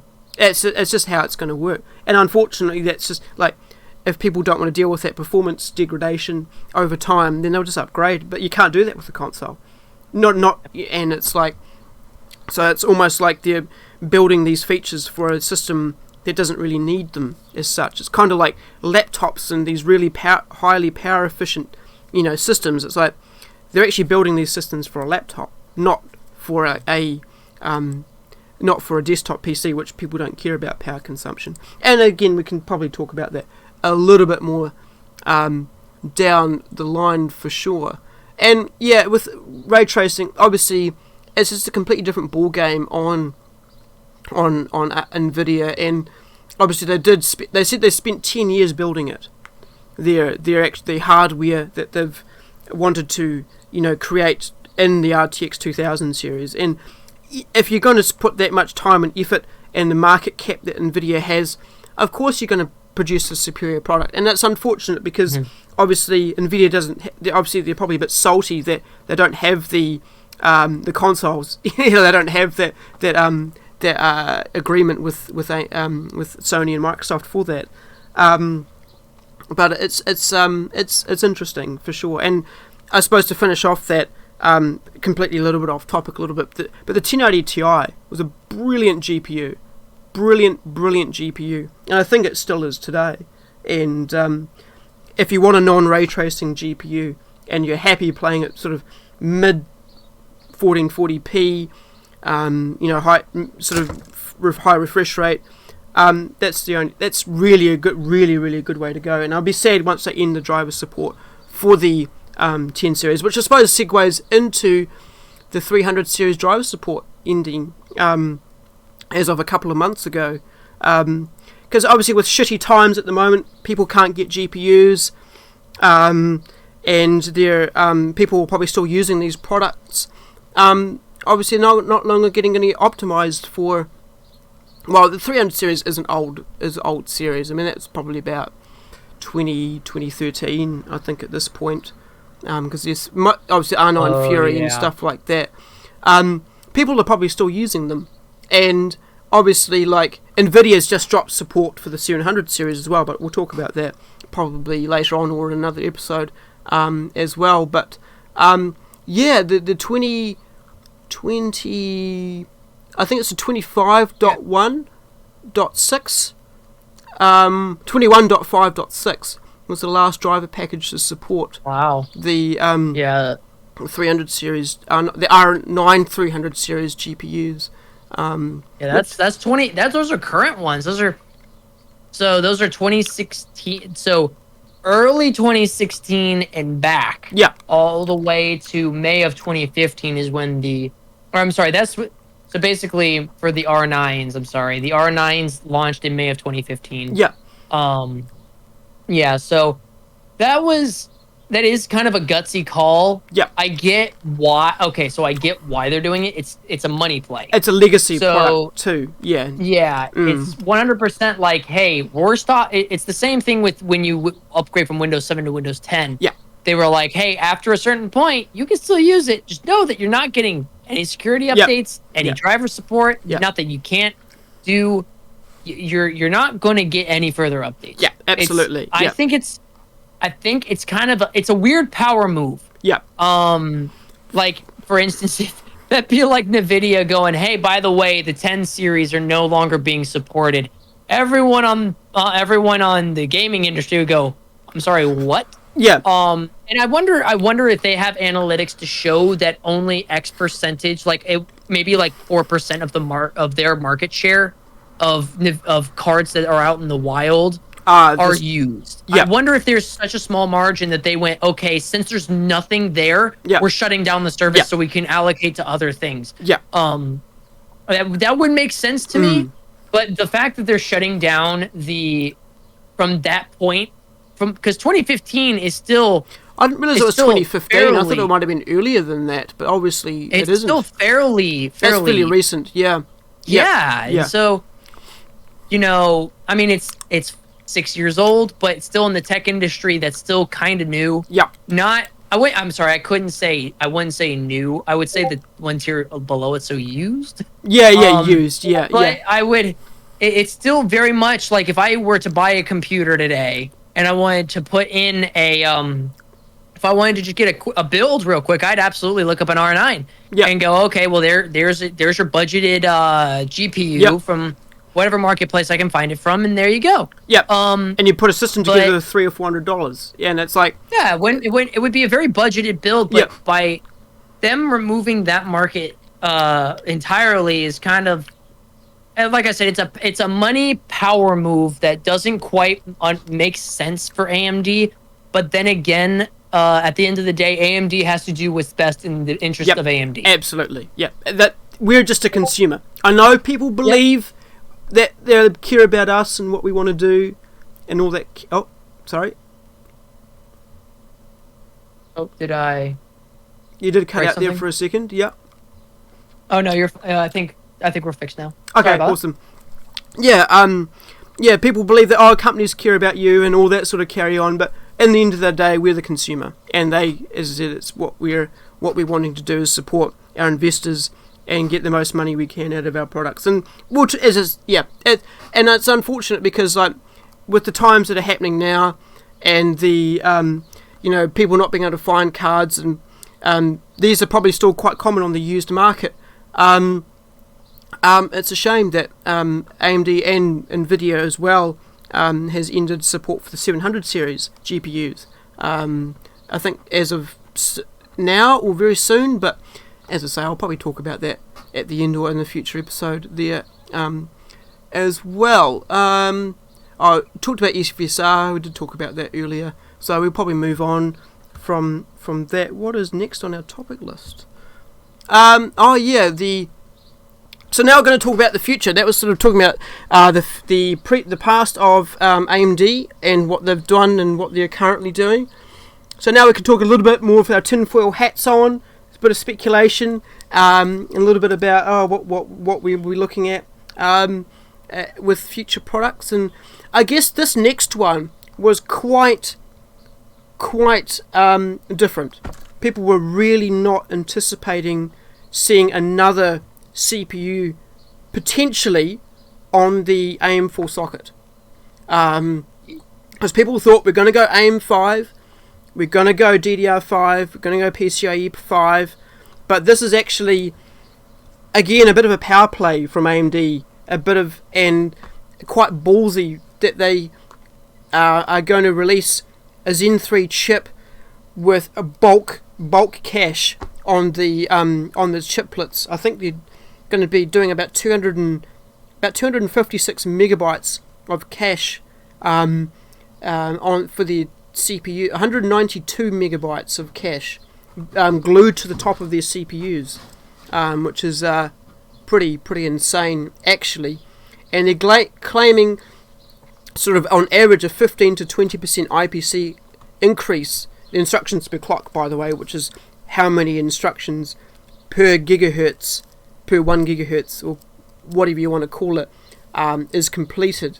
And they're really targeting gaming performance with this one, as you were saying about AMD being good on most fronts, but gaming is 99.5% there, and it's not quite the top of the pile, even though in some cases it can be, but people don't care about that because it's not the be-all and end-all of everything that's out there. And but it's pretty scary that they're actually going to release a refresh on the AM4 socket, which is crazy.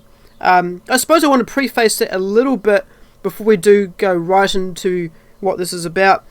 I was kind of speculating something because all the Atom board partners like ASUS and ASRock and Gigabyte and stuff have all just released the X570S chipset motherboards.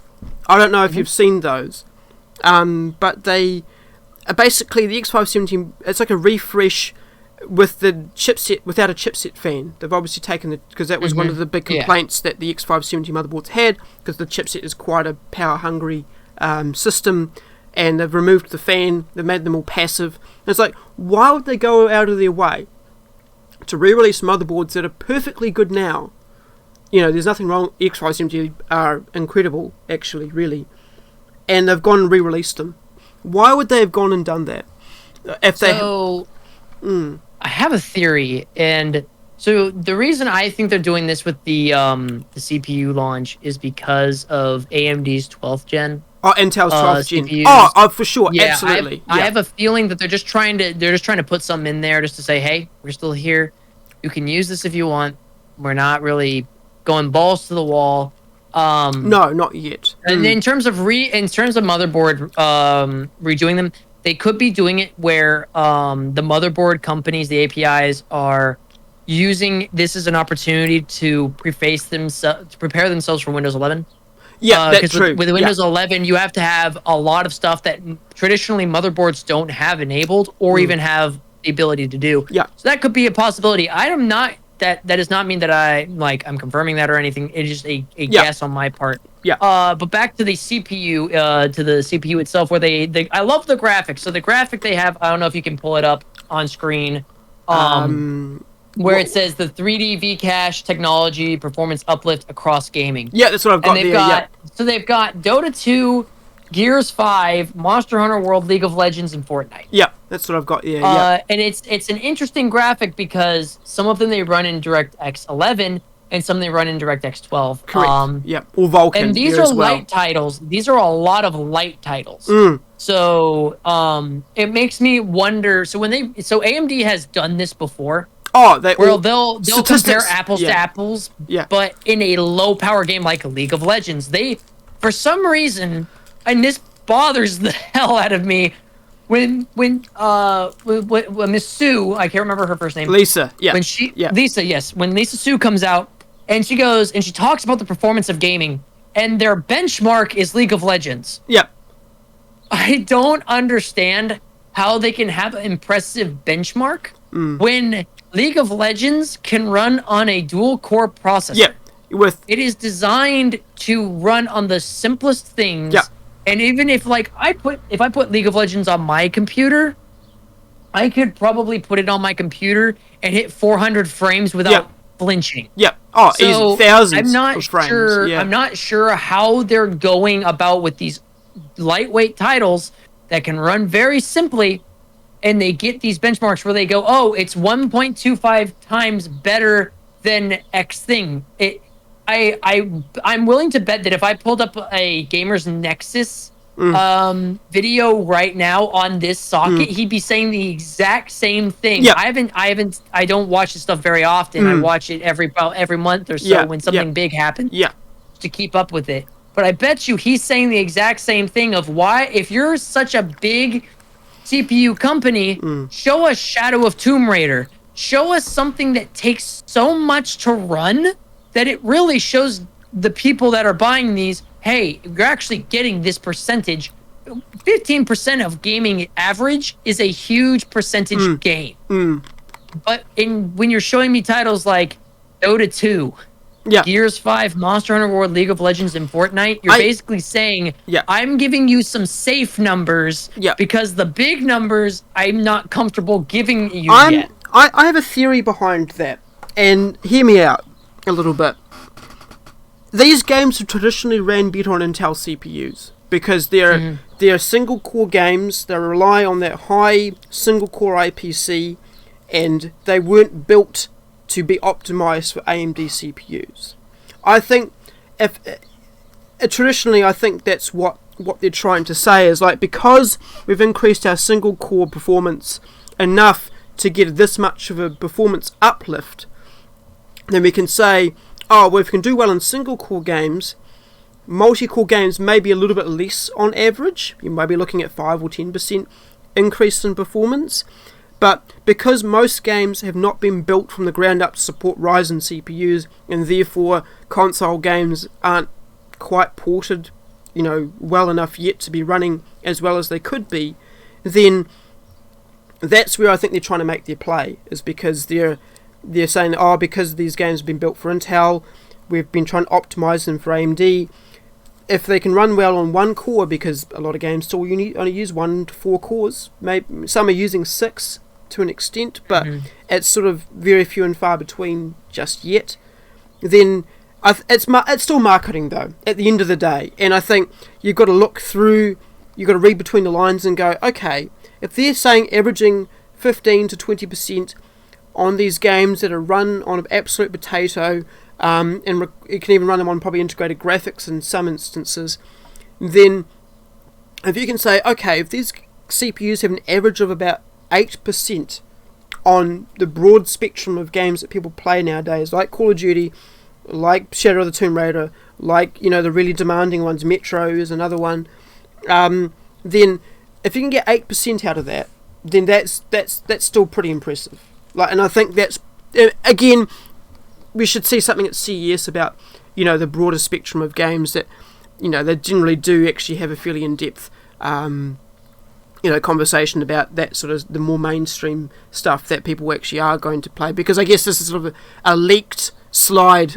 I think there's no no press conference that's happened about this just yet, but so I guess it's like, oh well, if you can do 10% or 8%, half of what they're saying on average here, then maybe that's what people are sort of wanting to see. I don't know, but that's sort of what that's where I'm sort of betting in terms of what they're trying to achieve with that particular, because there's a joke. I understand if you look at it face value and go, wow, I can get 4% extra FPS in League of Legends. It's like, yeah, it's like that's so good. Or 20% more in Fortnite. It's like, yeah, who gives a shit? Like, why are you buying a 5900X to play Fortnite? Like, you're just not doing it. And it's like, well, okay, how can we convince people to buy 5900X? Oh, well, we'll just say it runs 20% better in a game that millions and millions of people play. It's actually banned in my chat, by the way, just for anybody wanting to get through that. But yeah, it's funny. I know marketing, it annoys me as much as it annoys you. And if you're an enthusiast, you sort of look past that. But the general people will look at that and go, wow, it's a really good system, and they'll spend $900 or $800 on a CPU that they don't really need. So yeah, it's a shame. But I think, as I said, it's a bit of a ballsy move running a system still on AM4. As you're saying, AM5 will come, but it probably won't be till probably late next year, I would suspect at this stage, because of development and resources and all that sort of carry on. But if they can still hold up with 12th gen, which again I'll probably talk about at the end or later on, it's going to be an interesting match to see what the full-fledged redevelopment of Intel CPUs is going to look like, because it is a ground-up rebuild, and it's going to be quite interesting, no doubt. Yeah, so anything more to say on that before we move on to consoles and future bits and pieces and things, or Absolutely are we running out of... not. No, no. Let's step right into it. Yeah, awesome. Okay, the Steam Deck.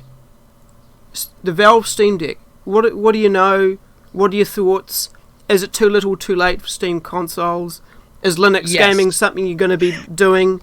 Yeah, what... I don't know. Let me hear it. So, too little, too late by a long shot. Okay. So, it's kind of strange. So, I know one person that got it. Not personally. I don't know. I know them on Twitter. Yeah. But they got it. They love it. But the Steam machines have been out since I've been gaming. Which is my like 8 or 9 plus years. They've been coming and going. Yeah. This is like their handheld version. It's kind of like your Nintendo Switch, but for PC games. Yeah. And for what it's worth, well, I shouldn't say that. For the hardware that's in it, and for running games, is very, very good. I've heard very good things about it. Yeah. But do I think that it's worth that price tag that you're paying? Yeah, which is what? No. $649 for the... Yeah, I believe that's the going rate. Let me just double check here. It's $399 for the eMMC only, $529 for a 256 gig SSD, and $649 for the 512 gig SSD model, which is just that's crazy. And I think you can add an M.2 drive to the 64 gig one and obviously make it cheaper. But I think eMMC isn't quick enough to run games properly. Like, it's not a quick enough storage medium, so you do need an SSD to run games on it. But as you're saying, with the GPU power and the feature set, it is impressive. Absolutely. And for what you're holding, because it's about the size of a Nintendo Switch. Phenomenally the way it works. It's just Steam machines have always been finicky.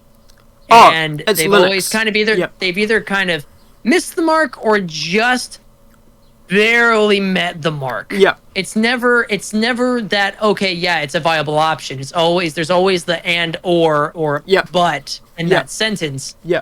Like if you've got the money and you're like, "Oh, I definitely want this."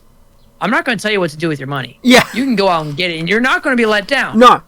But I would rather spend the same amount of money on other hardware that would make my experience better. Right. If you get what I'm saying, it's just like it was the Nintendo Switch Pro that we kind of wanted, but it's Steam related. Yeah. So you just think about it that way. Do I need to play like my Steam games on the go that badly? Not really. No. I don't really have one that I'd be like, Oh my god, I got it. I got to get on now. I can't put it down. No. Yeah. No, the only game I could think of that, like, for other gamers that is happening right now is New World. Yeah. But like I said, it is very much one of those. It's a niche item. If you want it, I'm not stopping you. Yeah. Because it is a phenomenal machine. But if you got the money to spend, if you got the money, I'd recommend spending it somewhere else. Yeah, absolutely. And I think, like, it's a really, as you said, if money's no object, and it's like, I don't like Switches because of their performance and their exclusivity and stuff like that, and you want a more PC-like experience, absolutely, there is nothing wrong with it. And the performance is there for the most part to match that. They've done a lot of magic with Linux to get this thing running as good as it could, because it was in a bad way, and if Steam didn't put their full force into actually trying to get it to work, then this wouldn't have been anywhere near as a success. It would be probably as bad as you say, AMD drivers in some aspects. But it's got DisplayPort, it's got multiple USB ports, it's got a reasonable battery from what I can tell as well. And it's, if you can get a hold of one, and if you don't care about money, absolutely. Like, there is actually a case to be made for it. But I don't know. It's hard to justify for a lot of people, and I think, as you said with the Steam machines, they were a meme. They were a complete joke, and they basically just put Linux, the Steam OS, onto a PC you'd buy from a shop and call that, hey, it's Valve certified, or whatever you want to freaking call it. Yeah. And I thought, what the hell are you doing? Like, I remember talking about that many years ago, and I thought, man, I don't know. But I guess this is the first legitimate effort of that, and whether it's going to work out, I don't know. Maybe Valve will re-release Steam computers, or they'll make something a little bit more customized again, or have a better Steam OS. I'm not sure. Because I suppose with all this Linux support going around now, it's like, well, maybe people actually want a game on Linux and have it all in one place, in one area that you want to go to install it. But it's definitely it's a future that I'm not even sure. I mean, it's going to exist for much longer with tablets and stuff like that. But so I suppose our last topic, unless there's anything else you want to say about the Steam Deck before we move on. No, it's all there. Yeah, I think that's about right. It's all the time it probably really deserves. This is something a little bit left field, and I suppose I'm not expecting you to know too much about this area, and maybe I can sort of explain it a little bit more.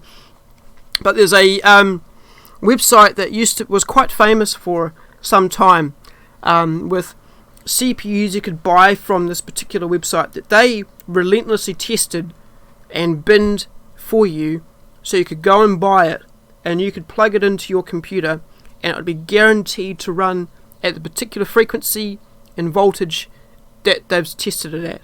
If you've got the appropriate cooling, obviously you're paying an absolute premium for that, because they've done the work for you to make sure that you can go out and buy this particular product. And it was quite, I mean, you're paying hundreds of dollars for it, don't get me wrong. It was really something that probably wasn't worth the majority of people's money. But they've shut down.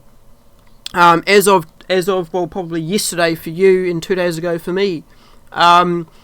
It's because, I guess, with how far they've pushed CPUs nowadays, obviously lack of supply has been a huge sort of thing for them, and there's no need to be overclocking anymore. Yeah, they've found it used to be where the overclocking was for your GPU, because the GPU, you could boost your GPU performance with an overclocked CPU. Now with 4.0 gigahertz becoming almost a standard at this point, there is no reason for anyone, and I know it's kind of, this is like, there are the diehards, the vanguard that always will overclock their stuff, and always will. But for CPUs, it's kind of, it is a dying thing, along with SLI. You don't need to be pushing these numbers too far forward, because of the fact that the CPUs by default are pretty much hitting the numbers you want. Like that was one of the cool things about this CPU, the 9900K that I have in my gaming rig, was it hit the number that I wanted. Yeah, you wanted 5 gigahertz. Yep, and I plopped it in there. It runs at, I think, 4 or 5. I think I have it set to 4 or 5 right now. Yeah. It gives me no issues. Yeah. And I let it run. Yeah. That's exactly how I do it. Yeah. You know, when you take the extreme over like a Kingpin, for example. Yep. We're moving into that topic a little bit later, but yeah. Anyway, you can summarize yourself now a little bit if you like, but it's a dying breed. It's a dying thing. RAM overclocking is becoming more popular now. Yeah. If anything, GPU overclocking is still a thing. Very much so now that the cards are there, but in terms of CPU overclocking, it's not really needed anymore. No, I mean, considering the out of the box specs is insane. Yeah, exactly. And obviously, the last sort of CPUs that I'd really sort of say would need overclocked were like the first gen Ryzen. That was quite a big thing to overclock them because there was quite a bit of headroom. And some of the lower end models, like the non-X models, they had a bit of headroom. But anything sort of after that, like the 8th and the 9th gen forward, they boosted so well that unless you wanted like 5.2, 5.3 gigahertz out of them for like benchmarking numbers, then realistically speaking, there was no need to do it. And even with Zen 2 CPUs and stuff like that, we will, there's no, they boost so well that you just don't need to push them further unless you're doing lots of multi-core workloads, because obviously boosting only really applies to a few cores at a time. I've done it because it helps my video encoding, because it used to boost to 4.4, 4.5, but I've sort of set it to an all-core of 4.3, and that sort of helps the video editing process a bit more. But otherwise, it's, as I said, it was a dying thing, and I still probably saw the, what do they call it, on the wall, the writing on the wall, and thought, okay, well, people aren't overclocking anymore, people aren't paying exuberant prices for pre-binned CPUs. It was sort of going to be a thing, and it's sad because it's an end of the era, obviously people are not putting that time and effort in anymore, and RAM overclocking is certainly a thing, certainly on Ryzen CPUs. A lot of tuning goes involved with that, but yeah, it's just not going to be a thing, and obviously that's the real one of the major bricks removed from that particular area where enthusiasts go to find that, for sure. So so that's sort of the main topics of today. Thank you for sort of coming through that. So I suppose we can sort of we can talk about the optional stuff. Is there anything there, or do you want to open up the floor? Or, just the 4K one. So the topic was 4K. Is it still as a standard? So if you look at the Steam, analytics, this is why I love Steam analytics. I believe the number right now is 89% or 90. I think it's anywhere between 89 to 93% of all gamers are still using 1080p. 1080p. Yeah. 1440 is still a very niche. Yeah. Thing. It's about 5%. My monitor, that's HDMI 2.1 that I was talking about earlier, is 1440. Yeah. The reason I have it in 1440 is for video editing purposes, so I can see a clearer picture. Yeah. But when I game, I downgrade everything to 1080 because I get better performance. Yeah. 4K, and this is why when the 20 series first launched and they said 4K was the big thing, no one really cared because 4K is such a niche. It still is. Even a market that it's like, and then now they're bringing out 8K. Yep. I'm thinking 0.1% of the market's 8K. Yeah. And then 1% of the market is 4K. Yeah. And then you've got the battle between 1440 and 1080, with 1080 obviously being the dominant factor right now. So as a standard, we're going to be, I would say probably give it 10, 15 years before everything's really 4K. Yeah. But other than that, that's where the conversation just dies out in terms of everything, because there's not really an argument to make it a standard. No, and they've been really pushing it. They've been pushing it for 8 years, really. I remember when, obviously it was a thing with the R9 200 series when that first came out, and that was like, oh yes, we can finally run games in 4K if you have 2 GPUs. You've got to have 2 GPUs to do it. And we're like, yeah, let's go and spend like $3,000 on our setup to run like a game's mediocrely at like medium low settings at 4K, just for the fact so you can do it. And it's just like, I think even really since then, you've still required 2 GPUs to run that high settings 4K to get that smooth 60 FPS experience. I mean, there was some, like the 2080 Ti was barely doing it. I guess the 3000 series can probably do it relatively comfortably if you want to. But like the amount of people who own, I don't even really like 4K monitors. If you want to have a 28-inch 4K monitor, it's just there's no need for it. Like, yeah, it's overkill. It is. You know, and if you've got a 4K TV, you're not plugging a computer into it. Well, the majority of people are not doing that. I mean, I will, you know, because I'm that type of person, but they're going to be running a console to it. Yeah, and you they're are. Probably going to be either running. And nowadays they're probably running 1440 to it, or if they're using 4K, it's for only a few titles where they want it to look really pretty, like Forza, for instance. Yeah. Forza will always look beautiful in 4K. Yeah. But do people like hardcore use 4K on that game? I would wager probably not. No, like if you're a competitive gamer, you're not playing in 4K. You just No, absolutely not. No, and like even though they've got the high refresh rate screens, they've got the ports HDMI 2.1 and DisplayPort 1.4 out there to do it.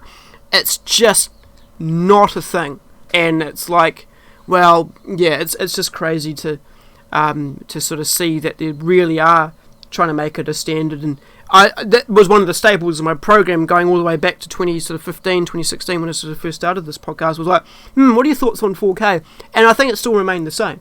You know, it's really just like, you've gone back and you go like, well, it's still not there, it's still not there. You could argue for the next 10 years, as you're saying, that it's still not there. And it's like, well, when is it going to be there? And it's just crazy to see that they're still trying to really make it so that people are trying to move on from 1080p, because everyone's just so entrenched in it. And it's like, I know you need innovation and some new features to be able to attract people towards that, but as you said, it's only like 1 or 2% of the market. And 1440p, I only upgraded probably about 2 or 3 years ago.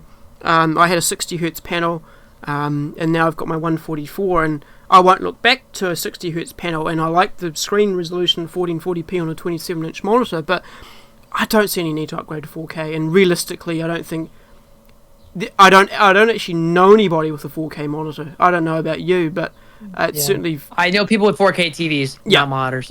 Yeah. And that's sort of like, I think that's where it's at, is TVs, and maybe that's what the standard was built for, was making movies and broadcasting TV. But I don't think gamers are going to want it unless it's really, really accessible. Like, you can buy a mid-range GPU and run 4K.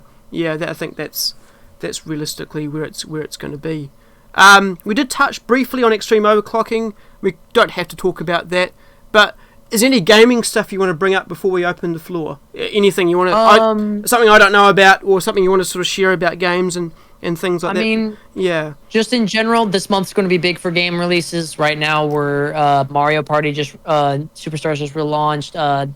This week we have Forza Horizon 5 launching, and then next week we have Battlefield 2042 and Call of Duty and Call of Duty launching. So it is a big week. Gamers, please pick your titles respectively, and just have fun. And every single one of you who are in chat, thank you so much for listening to me and me talk for 2 hours. Yeah. We can open up the floor a little bit now. I suppose if people got any questions in chat for us about games or tech and everything like that. Yeah, no, it's been good 2 hours. Absolutely, I wasn't anticipating this, but we can certainly open up the floor now to chat and things like that. And oh man, I didn't even fix the screen properly, did I? Here we go. Funny. I can fix that now though.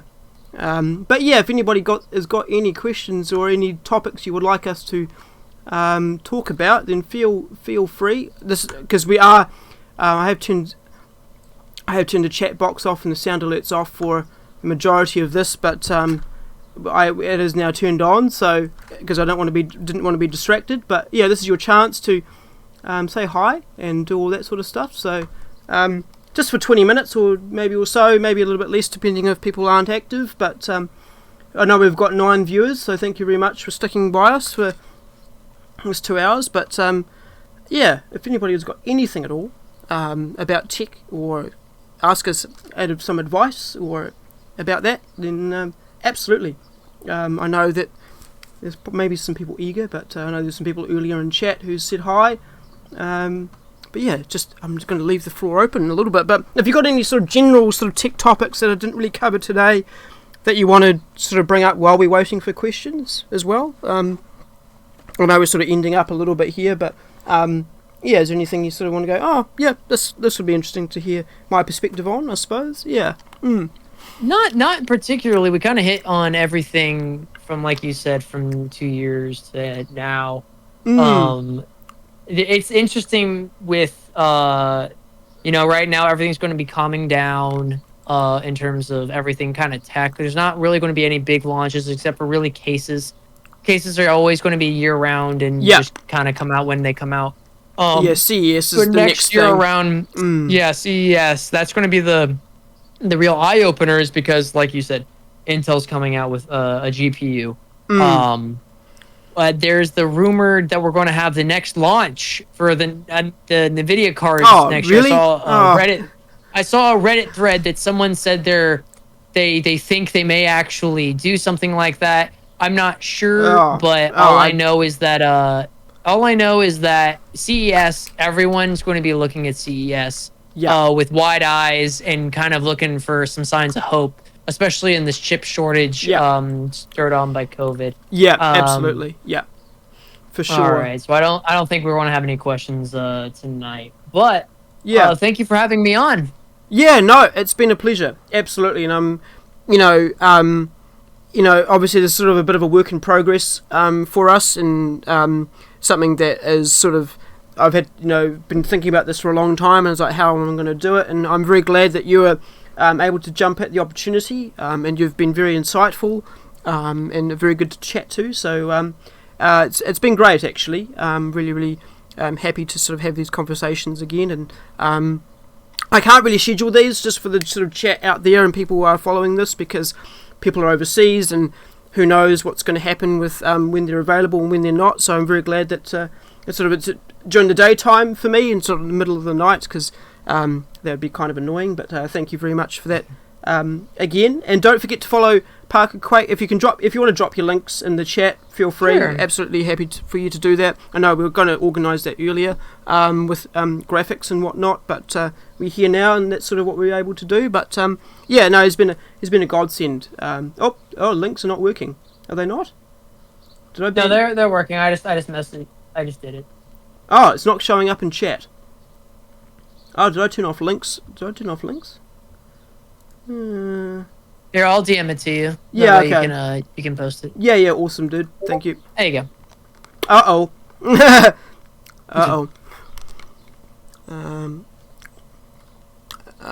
Here it goes. Up to your webcam is going to go blank for a second there. Cool. Oh, it's all good. Copy link, and I don't allow. There we go. So feel free to follow this dude. Amazing, amazing chats, and I really, really appreciated your company today. And obviously this is probably going to be the end. I might play some music to end us out. If you've got no questions, any last minute things before we go, happy to answer anything. Not anything TOS, of course.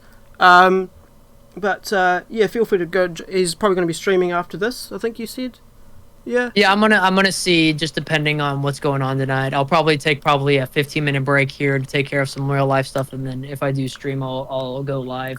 But yeah, like I said, it's we've been talking for 2 hours, so take a little break. Yeah, absolutely. No, it's certainly I wasn't quite. Yeah, I was thinking 2 hours actually. That was sort of a good time, because I kept this to an hour traditionally, and I thought that was way too short. Way too short. And an hour and a half, I thought it might have been a good way to go, but 2 hours has certainly been good. But thank you. I'll just say in chat, thanks the Borat the Funny for the sub, and for followers and things that have been going on the stream. Really, really good. And it's really, really good to have an audience, and it would have been nice to have some questions, but hey, we are here, and thank you for watching and all that good stuff. So yeah, we'll peace out for now. I'll be back next week with another guest. I'm not going to say who that is just yet, and hopefully to sort of talk more about tech and things. If you want to come on, feel free to DM me. I do have a few slots open again for the end of the year. So if you want to talk about tech and enjoy that sort of thing, like Parker has done today, absolutely keen to have folks on. So, yes, have a good one. Thank you very much, Swag.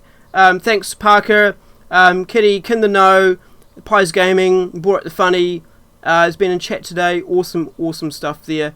And, yeah, I'll see you all in another episode. Actually, later this week for my regular schedule. I know, promoting myself here, I hate that. Good night, thank you very much, and thank you for stopping by as always. Alright, I'll play some music to end us out, and I probably won't be raiding after this, but yep, we'll go follow Parker after this, and yeah, thank you very much. Bye for now. Awesome. Disconnect. Cool. Thanks for watching. Oh, Spotify's not open. There we go. Okay, Spotify, yep.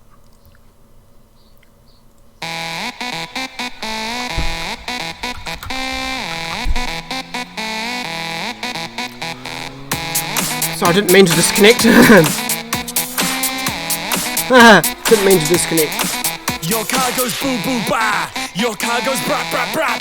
Your car goes ting ting ting. My car goes psh psh.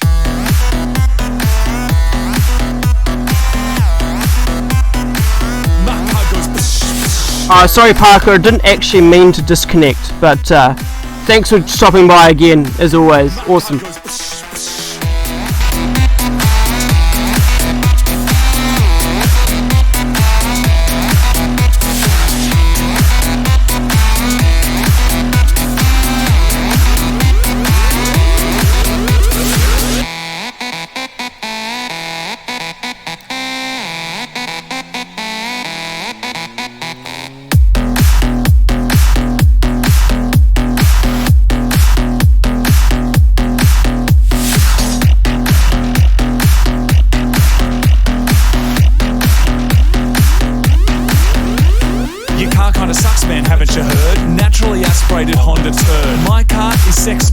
And turbo, yeah, it's off its tits. Your build is garbage, it smells like skunk. And VTEC, absolute junk. You can't beat me, man, you'll never win. So take your little Civic and throw it in the bin. Your car goes boo boo ba. Your car goes brap brap brap. Your car goes ting ting ting. My car goes psh psh.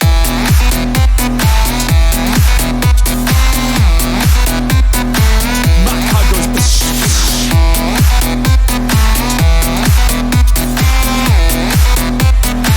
My car goes psh psh.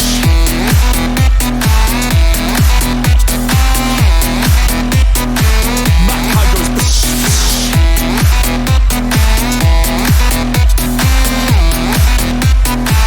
My car goes psh psh.